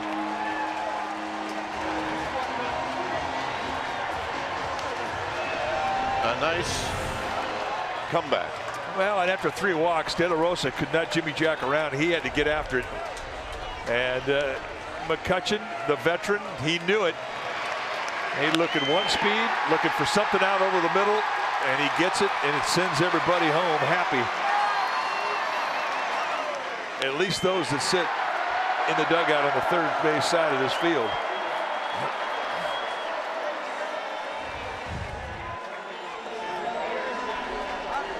So 3 hours and 54 minutes, and the Giants win it, and they do it in 9 innings. I had this one ticketed for, who knows, maybe 15. Well, after you have a 14-inning extra inning game, then a 10-inning extra inning game, you're thinking you're in for the long haul. All right, Giants win at 5-4. Let's check in with Amy G. She's got a guess. All right, Dwayne, I just told Andrew that we're making a habit of this walk-off thing. It's a good habit. I like it. Let's just start with that at-bat against De La Rosa. Mike Krukow said it best. He said De La Rosa knew he couldn't Jimmy Jack around with you, and I think you knew that too. Yeah, definitely. I mean, it was a little sporadic, just erratic, sorry. Just pitching against the guys, and I knew he just wanted to get ahead, so I just tried to just stay short and trying to do too much, hit the ball to the outfield, and yeah, man, he just got the job done. I think a lot of people watching Andrew would consider this a vintage Giants game. A lot of ground attack, little things making a difference tonight. Great base running, you guys, great situational hitting. How big are the little things in these tight games? Man, they're real big for us. The small things go a long ways. That's what we have to do. We have to play small ball. It's a big ballpark, so not like you're going to hit a bunch of homers. So, everybody has to work together as a whole and as a team, from the pitching to the defense to the offense. So we all have to work together and click and mesh. And when we do that, good things can happen. You guys have been playing really good baseball, but not having the results that you've wanted. Tonight, you were able to flip the script against a very good team. How much does that alleviate some frustration that may have been building? It's good, because we know we have the team, especially offensively, to be able to score runs. They're just not showing out there for us right now. So, it can be frustrating, but we know the type of team that we have, and so we just got to keep going in there and just keep battling. And good things are going to happen. Tonight was a good game, and we battled. They battled. We're able to get the win tonight, and hopefully we can continue to keep that momentum into tomorrow. Last question for you. It was Tyler Beattie's Major League debut, and not every debut goes exactly how you want it to go, but it sure looked like you're going to see some good things coming from him. How much fun was it to watch him go through that experience? Yeah, it was awesome. It's always great to see someone come up and perform in their first game. I mean, I'm sure if you ask him, I'm sure he wish he could have went out there and went a little further in the game. But it's all right. We had his back, and he had some great stuff. So it's just good playing behind him. Well, we'll have to keep doing this. This is fun. Dwayne and Mike, let's get it up to you. All right, thanks to Andrew McCutcheon and to Amy G. And it was a nice ball game. Look, when you got 2 outs and nobody on, and the big fella ties it up, Goldschmidt, it can be a punch in the stomach, but they came right back. Well, that's kind of what the theme of this game was tonight. They were down 3-0 to Patrick Corbin, who was carving them up. And they wanted to put a 3 spot in the 6th inning, getting him out of the ball game. And then they took the lead on an error. But you're right. When you have an emotional swing of the bat after you've had an emotional comeback, and it goes against you like the home run did, I mean, you don't know what the team's going to do. And I thought, 3 really good at bats to set up the bases loaded, nobody out, and then McCutcheon comes in and really, I mean, he's been around. He knew that he had an opportunity here. He was aggressive, looked for something, thinking get the ball in the outfield. Indeed he did. So an emotional night, a game that they probably weren't supposed to win because of a rookie making his debut. They get a 1-run comeback victory. This is a great win for this club. Nice home win. Rubber match tomorrow. Final score, Giants 5, Diamondbacks 4. Thanks for joining us. Stay tuned for Giants Postgame Live presented by Toyota, which is going to feature Javi Lopez with a black eye. It's all going to start right now.